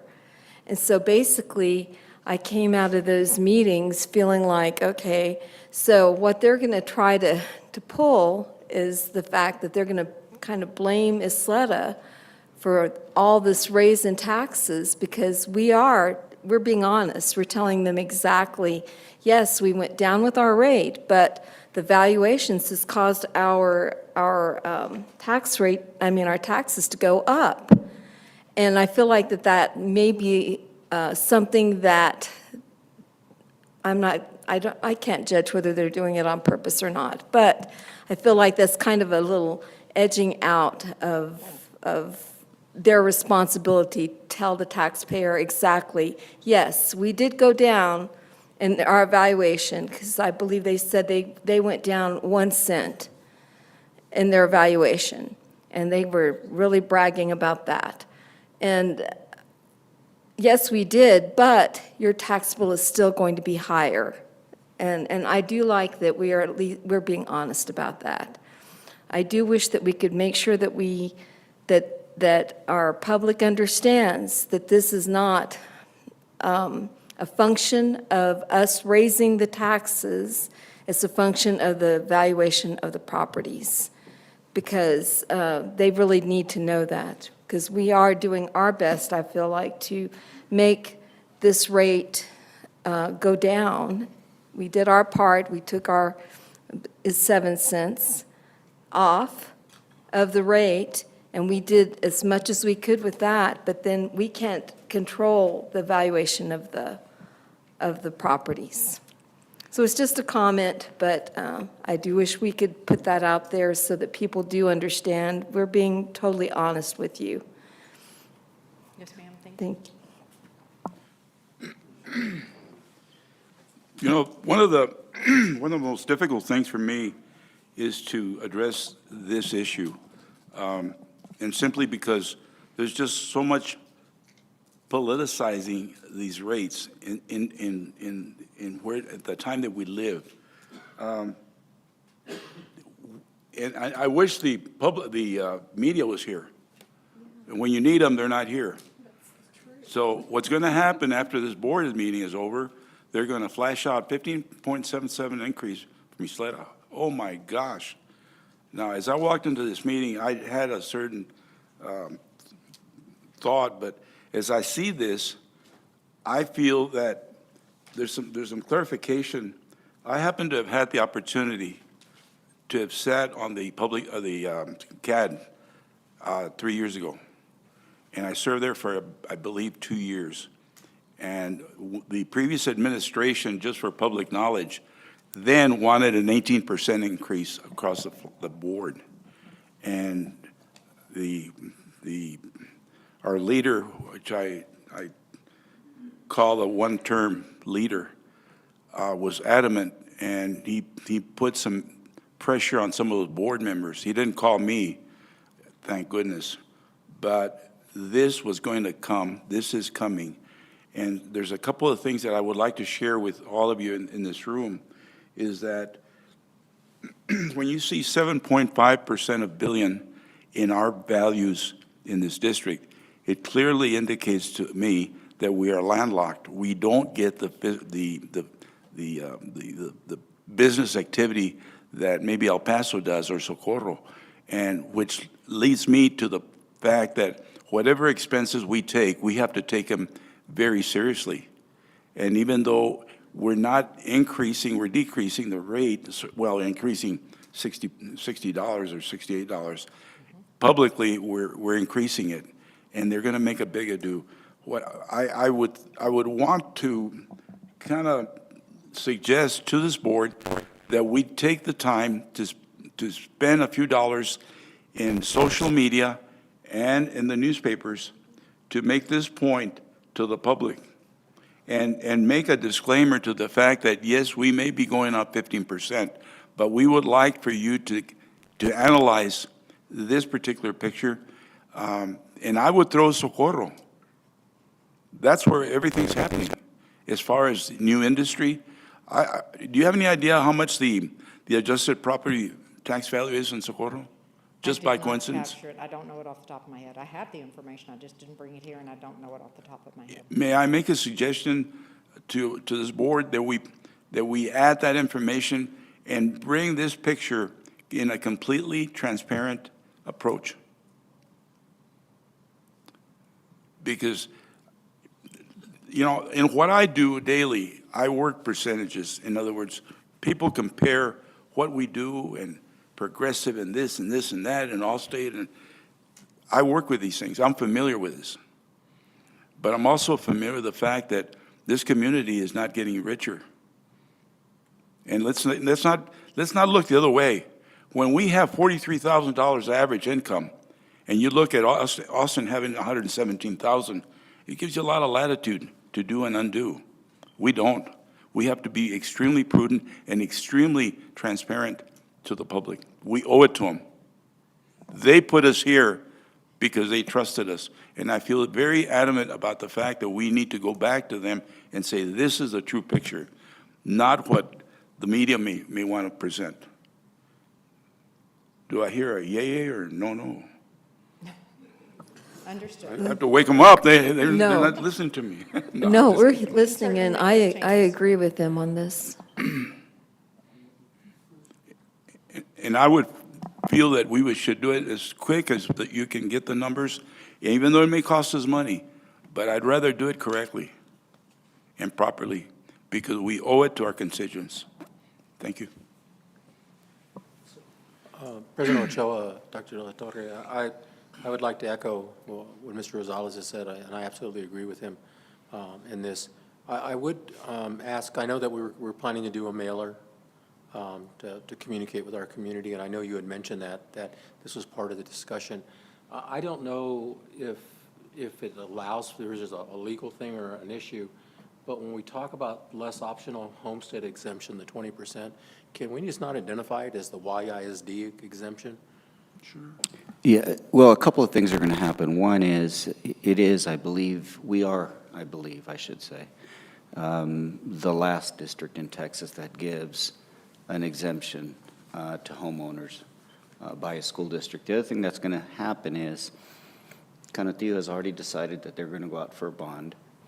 I suspect that El Paso and Socorro are both having conversations about going out for a bond. It is more likely than not that they're going to take the information as to the tax rate and say, look, even if we go up 5 cents, 7 cents, we're still not going to be as high as Ysleta. So what we have to do is we kind of have to beat them to the punch and explain to people that the tax rate is not nearly as important as the tax bill, which is what Lindley's saying. And that neither of those, not any of those three districts offer a homestead exemption. But from their perspective, from their point of view, I can see how they would use that as a way to get their constituents to feel better about an increase to the, EPISD's current rate is what, Lindley? So they are proposing, I don't know if they've adopted theirs yet, their notice says 1.3137 is EPISD's proposed rate. So the way they'll frame that is, it's still, 19 cents less than Still 14 cents 14 cents less than Ysleta, Ysleta, right? And because most people aren't comfortable or familiar with all of this, it's almost kind of a guilt, right? Ysleta's where they're at, but it's because their homeowners, their residents, their constituents really invest in the district. Y'all should invest in your district. So what we can do is we can take some of these graphics, Lindley did a great job with them, and include them in our quarterly newsletter so that they don't get caught up in all the noise that they're going to hear in surrounding school districts who, and I understand, who are trying to secure facility bonds. One, because they've run out of money, I won't say which one, and the other one because they're growing so rapidly that they need to try and keep up, or two of them actually, both Canutillo and Socorro. Even if they pass a bond in November, with inflation, escalation, supply chain, it's going to be very, very expensive for them to keep up with their building project, their building program in the current environment. So we will take the liberty to remind our homeowners that y'all are the only ones that have held on to this homestead exemption. Because it works, you can either have no homestead exemption and lower your taxes, or you can have a homestead exemption and your taxes on the surface appear to be higher. But it's sort of a net zero game. If you don't do it on this end, you have to do it on this end. If you do it on this end, you don't have to do it on this end. So it's natural for a district that gives the homestead exemption to have a higher rate and still have a lower tax bill than the ones that have a no homestead exemption, have a lower rate, but have a higher tax bill. And at the end of the day, it's all about the tax bill. So we will do that. If you can relabel it, that would be nice, and then if you use a nice maroon color to say Ysleta YISD, that would make it even better. Thank you, sir. As a follow-up to what you're saying, Dr. La Torre, the bottom line is the bottom line. And you can talk, mechanics and what have you, is just how much tax, how many dollars is what the public wants to know.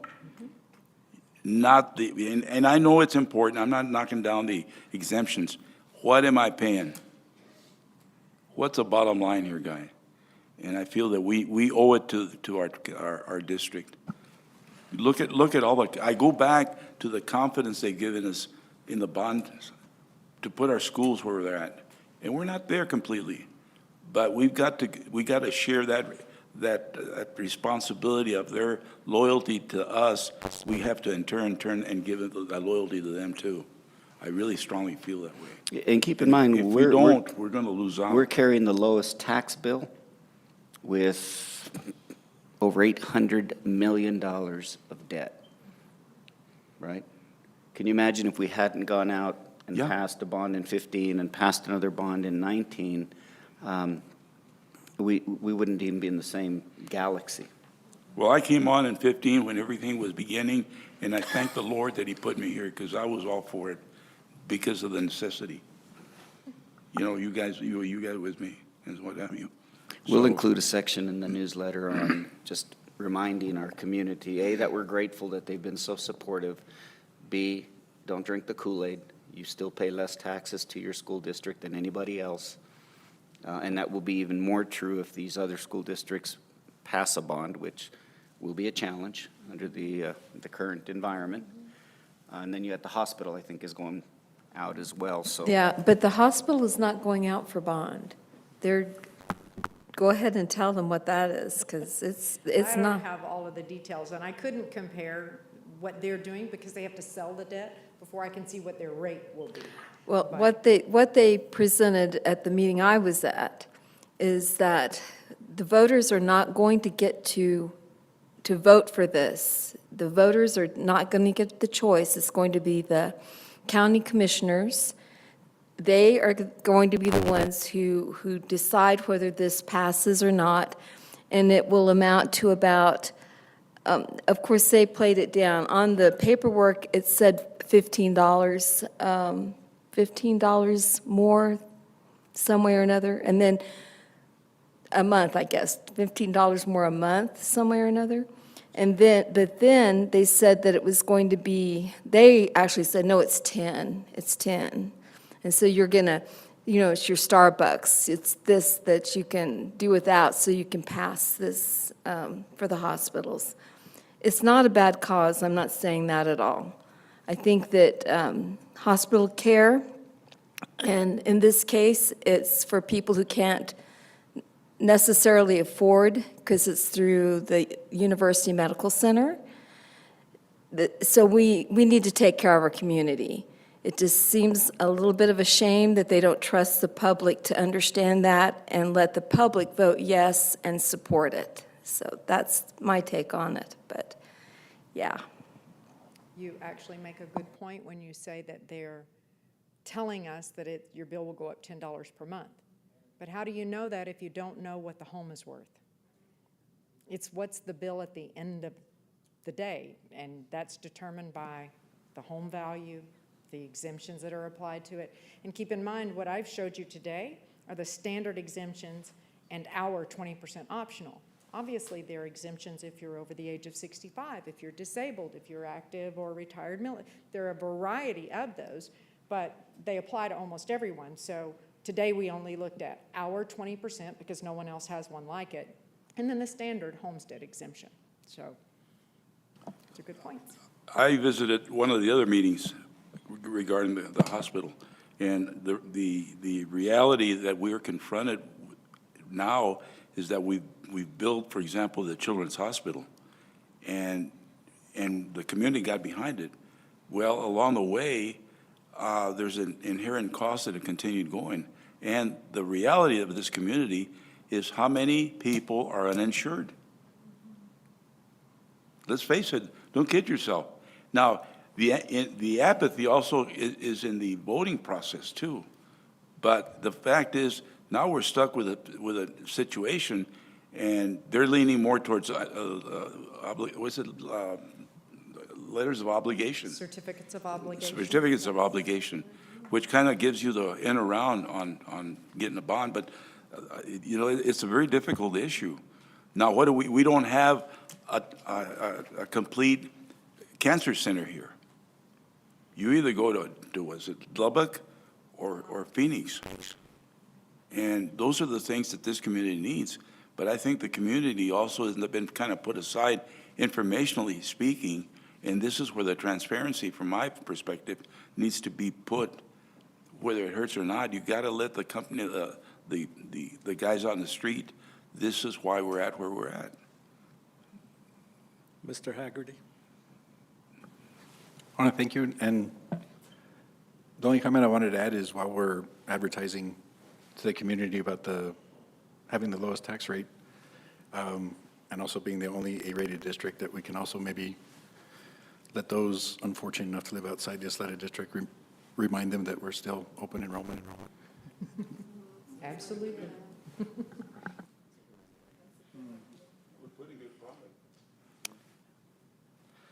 Well, I just want to remind everybody that everybody sitting here on the board is also a taxpayer for Ysleta. We are in the same situation that most of our community is in. And when we got our tax bill back in April or something like that. It was quite a shocker to see that the value of your home went up that much. And even though we would charge the same tax rate from last year, the taxable amount would be quite different because of the value of what the percentage is of the value of our home at this time. 1 year makes a big difference. And I know that everybody has been in shock since they got their proposed valuation and everything else. And it's not only here at El Paso, but it's all nationwide. And I think that once we get those exemptions that we have at Ysleta, and we looked at what is actually being taxed per our homes, it's quite a difference. I think that the tax rate, like you say, is kind of misleading because the taxable amount, and then you take the tax rate, what am I going to be sending a check for? And that is the bottom line here, like Mr. Rosales said, that's the bottom line. What is it that we're going to pay? So it is mind-boggling sometimes, but if you just look, how much am I going to have to pay? And from what I see from the 2022 tax rate with the property tax amount for the value of the home that you already projected at $159,594 is $1,279. For the same home that was last year that was valued at $130,841 with a tax rate that was back then, I would have made a check for $1,217. So it has climbed, but we have to understand that percentages are misleading. You have to look at the actual numbers to understand what is it that we actually have to pay. So I think your presentation was excellent. I think I understood it very well. But it is something like the board said, we need to translate this and tell the public actually what is really the bottom line to all this. Because like Ms. Woodruff said, we are going to be getting calls, your tax rate is high, but it's not that. It's what are you paying in taxes, really, compared to other districts. But if there's other questions? The only other comment I'd say, along with what you just said, I agree with you. But remember, we're not the only entity. Oh, no. The gas company is going up. The electric company is going up. Oh, yeah. Go down to the pump, they're going down, but they're fixing to go up. So I go back to the guy on the streets. Well, it's only going to be, they want to see the bottom line because it's a litany of increases. Yeah. And how much can we tolerate and how much can we take? If you're in a certain bracket, you can take them. But what happens to the guy that's out just barely making it today? And we have some districts that are in that predicament. Yeah. And so we have to be very careful and very transparent. Thank you. Okay, thank you, Ms. Lindy. Of course, thank you. Was that it? Done that? Oops. Yeah, that concludes our presentations. President Ochoa. Ms. Mathewson, is there anybody to sign up to speak? No, sir, there's not. Okay. We will now close the public hearing. Before we go on, I think we should take a break, a 10-minute break, if that's okay with the rest of the board. Yeah. Time is 7:53. Let's come back at 10 minutes. What is it? 8:30? 8:03.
minutes of the regular meeting of the Ysleta ISD Board of Trustees for the August 24th, 2022, and related recommended motions with the superintendent and executive cabinet, and receive responses to questions and/or requests for additional information through the superintendent in preparation for deliberation and action on said items at the August 24th, 2022 regular Board of Trustees meetings. Please stop me if you have any questions or wish to pull an item. Consent item number 1, Board of Trustees workshop and regular board meeting, June 22nd, 2022 at 6 p.m. Number 2, monthly financial update for May and June 2022.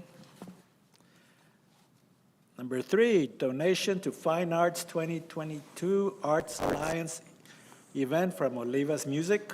President Ochoa, I don't want to make the meeting longer, but I think it would be nice to pull 3, 4, 5, and 6 for separate motions so we can thank Don't pull 6, please. the donors.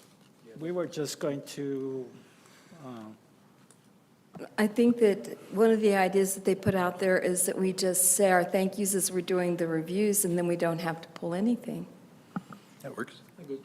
yeah, since we have a lot more items to cover. So can I start with this one right here? Of course. All right.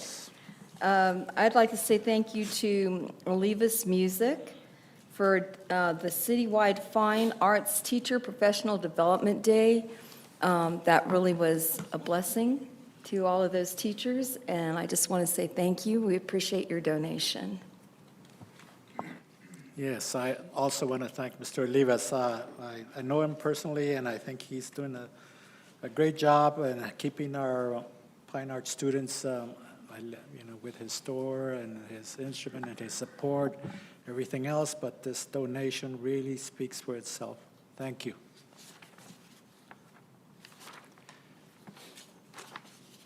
Number 4, donation to Fine Arts 2022 Arts Alliance event from the Teachers Federal Credit Union.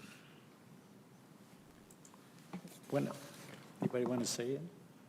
Mr. President, I'd certainly like to extend my heartfelt thanks to the Teachers Federal Credit Union for their donation to the Fine Arts 2022 Arts Alliance event. The amount of $5,000. Yes. Are they now RISE? Yeah, they're now RISE, so they're the same entity.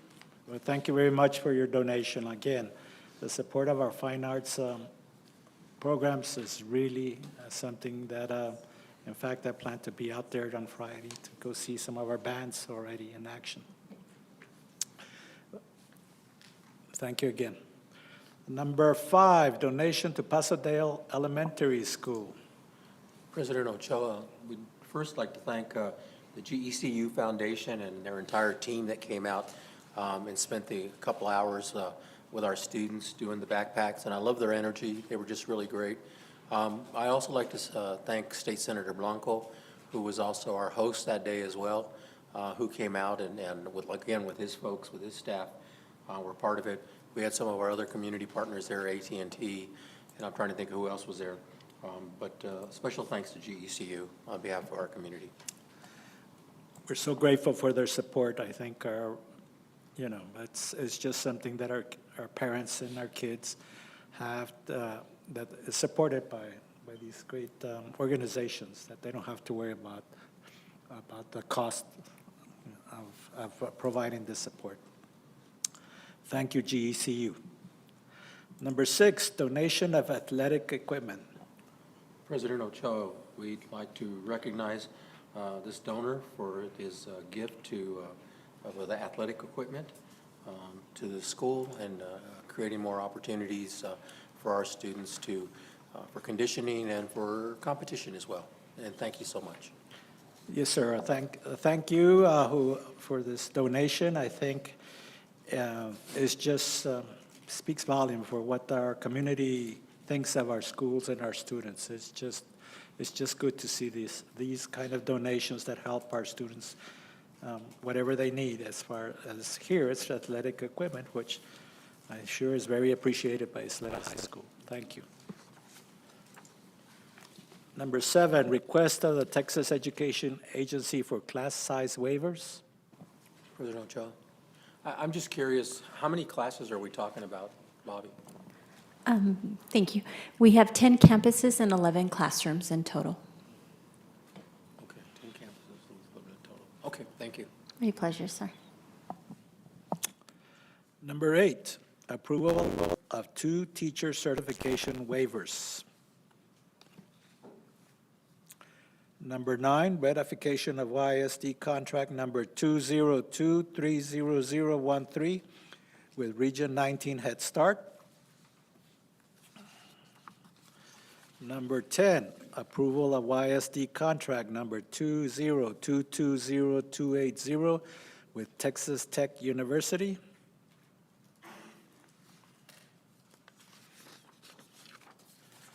Go on to the policy items. Policy item number 1, revision to policy BBG, local compensation and expenses. Number 2, policy DEC, local compensation and benefits, leaves and absences. Number 3, adoption policy of DMA, local required staff development.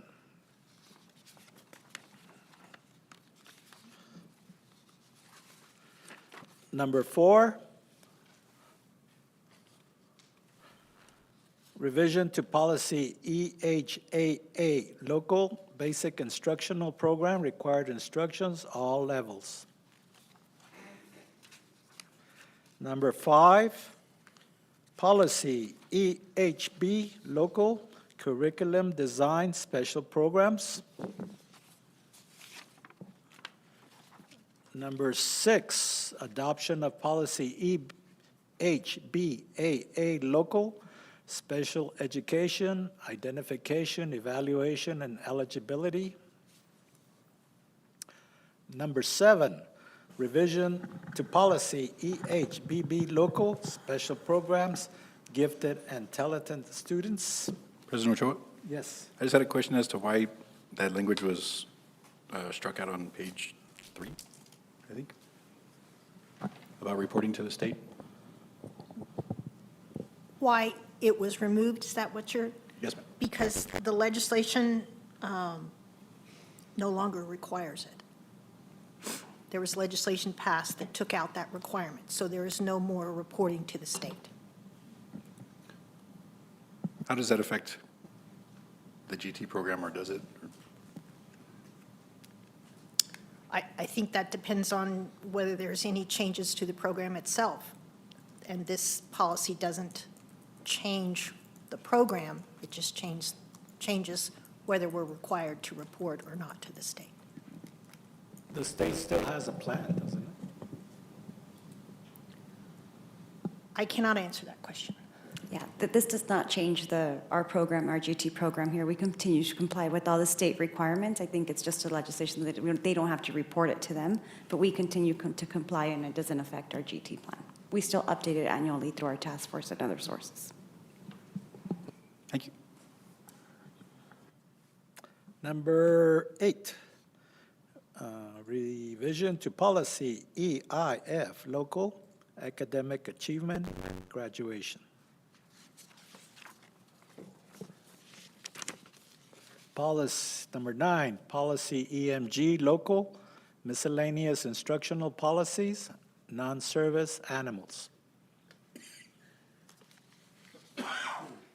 Number 10, revision to policy FFAC, local wellness and health services, medical treatment. Number 11, revision to policy FFBA, local crisis intervention, trauma-informed care. Number 12, revision to policy FFH, local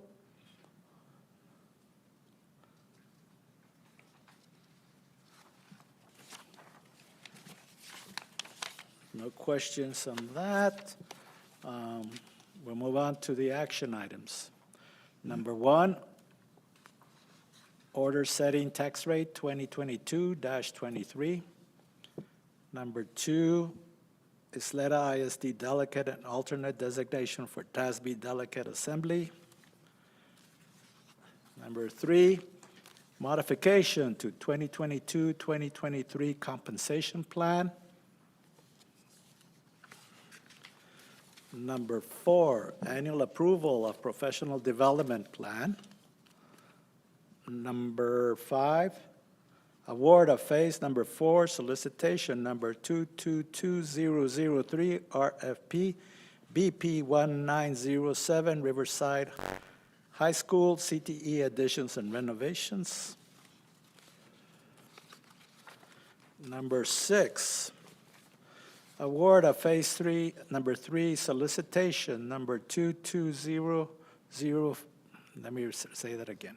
Solicitation number 222004, RFP BP 1910, Rio Bravo Middle School, Parkland High School, and Ysleta High School upgrades and renovations. Number 7, award of YISD solicitation number BP 1909B, Riverside Middle School remodel. Number 8, approval of YISD contract number 202300012 with H.A. Gray and Associates Incorporated.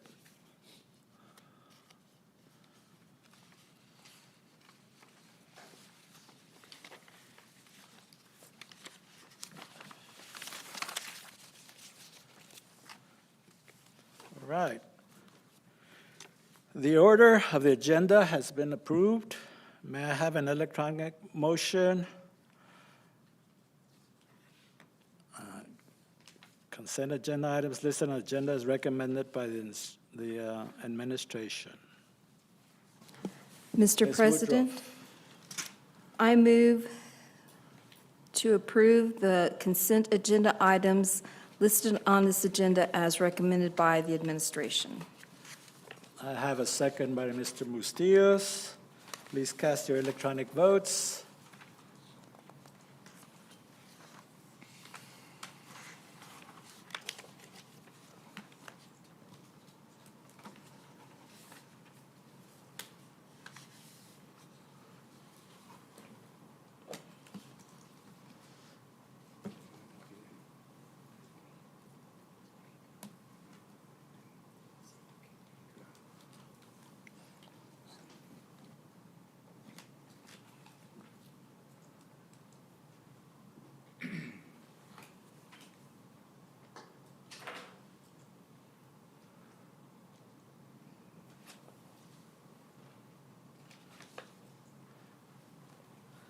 Results are in.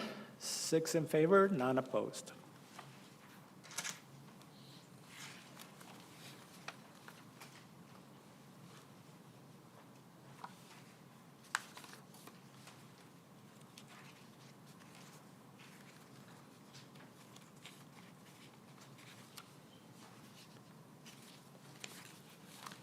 All right, I will vote on the action items.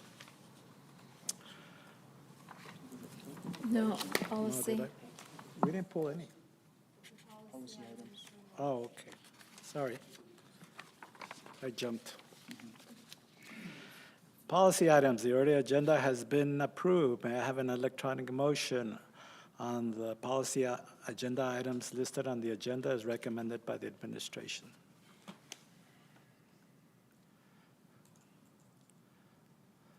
Mr. Bustillos. President Ochoa, I have, sorry.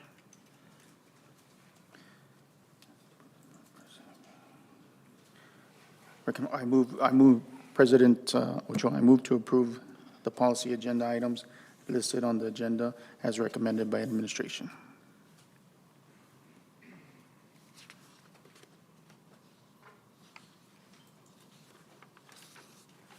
Go to the action.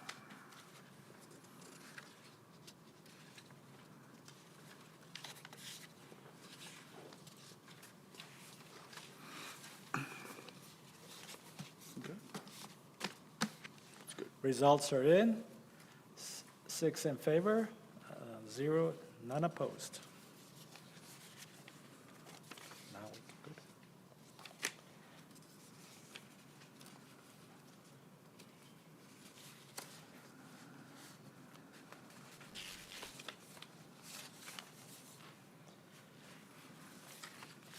Okay, now we'll address the action items. Number 1, order setting tax rate 2022-23. Is there any discussion?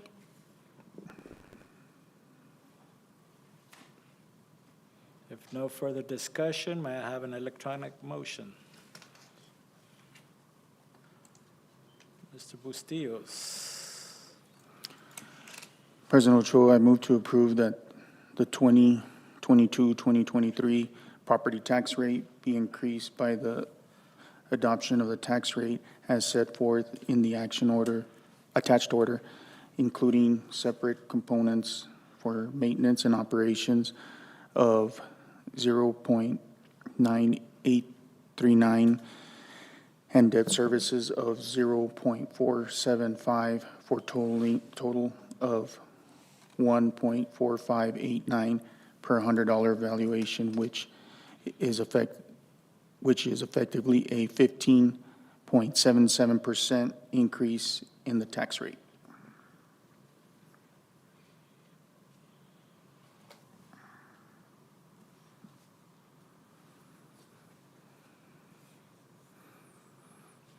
Votes have been cast. The results are 6 in favor, none opposed. Number 2, Ysleta ISD delegate and alternate designation for the TASB Delegate Assembly. Is there any discussion?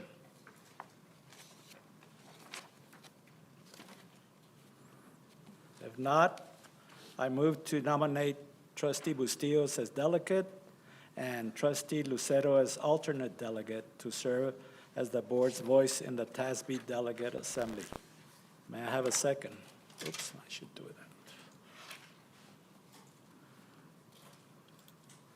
Mr. Haggerty is second. Please cast your electronic votes.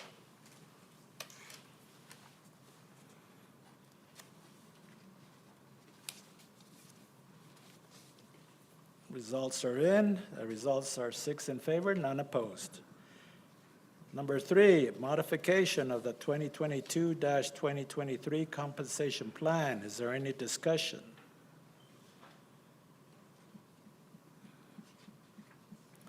If no further discussion, may I have a motion?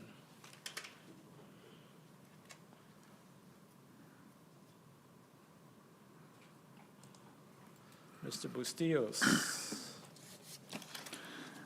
I move to approve the modification to the 2022-23 compensation plan to increase the varsity soccer stipend to $7,500 and the varsity softball baseball stipend to $7,000 per school year from general funds paid in 12 equal monthly installments, which the public purpose of achieving greater equality with similar positions, to provide a stipend for TEA-appointed committee service of $500 per school year from the general funds paid in a one-time lump sum payment by June with the public purpose of contributing to the state education policymaking to compensate off-duty transportation employees $13 an hour as child nutrition temporary support with the public purpose of filling staff gaps.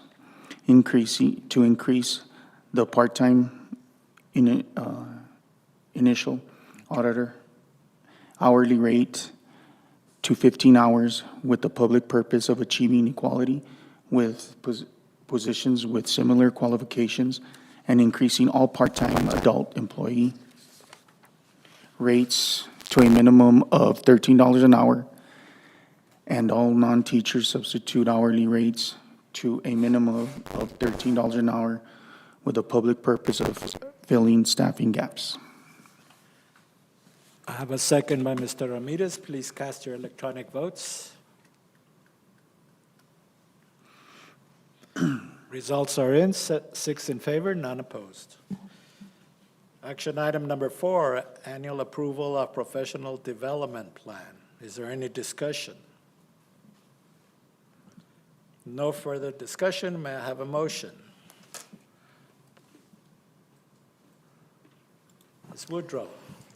Mr. President, I move to approve the professional development plan for required professional development presented in the board backup as meeting the recommendations of the State Board for Education Educator Certification. Please cast your electronic votes.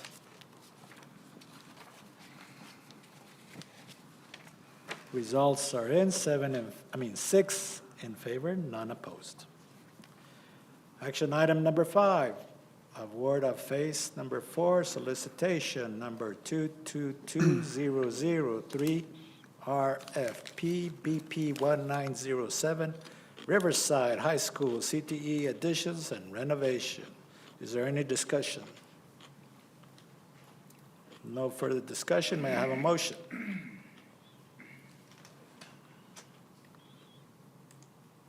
Mr. Bustillos. I move, President Ochoa, I move to approve the award of phase number 4, solicitation number 222003, RFP BP-1907, Riverside High School CT additions and renovations for $26,598,468,000 to Buford Thompson Company LLC towards a guaranteed maximum price, with the remaining package totaling the guaranteed maximum price and estimated cost of construction presented in subsequent board meetings, contingent upon final negotiations, in-house council review, and from 1295 certificate of interested parties. We have a second by Ms. Woodruff. Please cast your electronic votes. Votes are in, 6 in favor, none opposed. Number 6, award of phase number 3, solicitation number 222004, RFP BP 1910, Rio Bravo Middle School, Parkland High School, and Ysleta High School upgrades and renovations. Is there any discussion? If no further discussion, may I have a motion? Mr. Haggerty. I move to approve award of Phase 3 Solicitation 222004 RFP BP 1910 Rio Bravo Middle School, the Parkland High School, and Riverside High School. I'm sorry, Ysleta High School upgrades and renovations. I was looking at Shirley. For $971,626 to Baines General Contractors Incorporated towards the guaranteed maximum price, with the remaining packages totaling the guaranteed maximum price and estimated cost of construction presented at subsequent board meetings, contingent upon final negotiations, in-house council review, and Form 1295 certificate of interested parties. Thank you. I have a second by Mr. Ramirez. Please cast your electronic votes.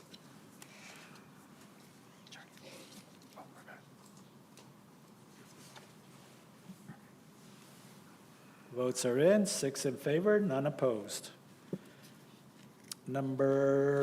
Action item number 7, award of YISD solicitation number BP 1909B, Riverside Middle School remodel. Is there any discussion? No further discussion. May I have a motion?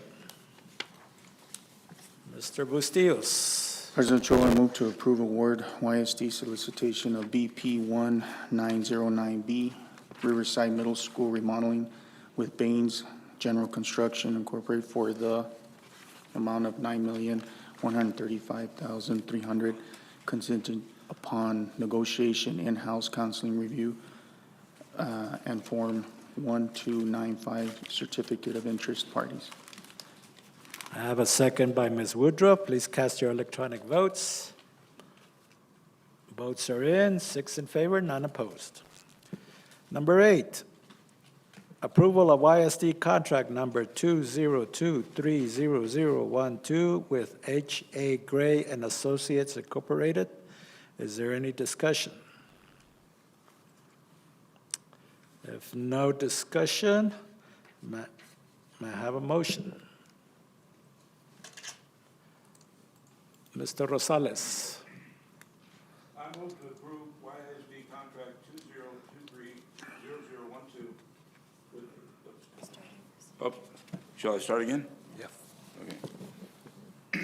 I move to approve YISD contract number 2023-0012 with H.A. Gray and Associates for the cooling tower replacement project at Del Valle Elementary School in the amount of $587,797.88 and contingent upon final negotiations, in-house counsel review, and Form 1295 certificate of interested parties.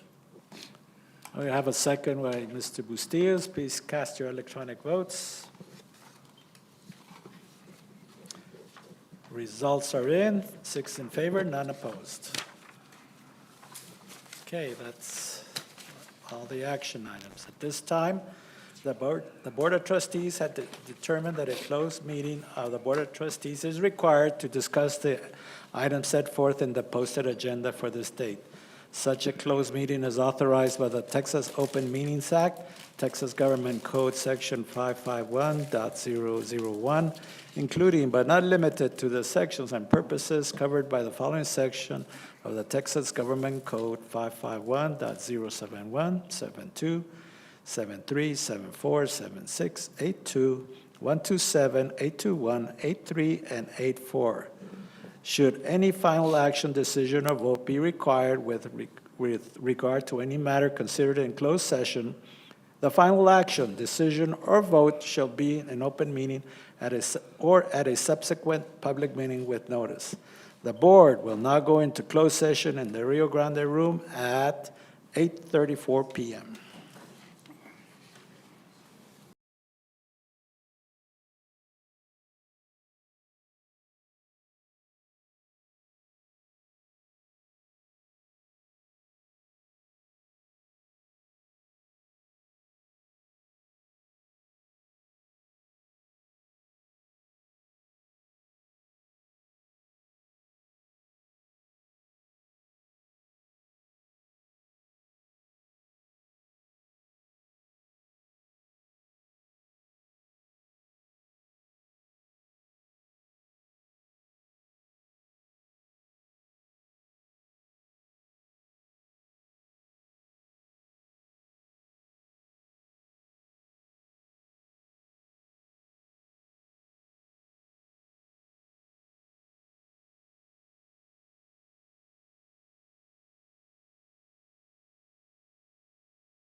I reconvene this meeting of the Board of Trustees with Shane Haggerty, Shane Haggerty, Charlie Bustillo,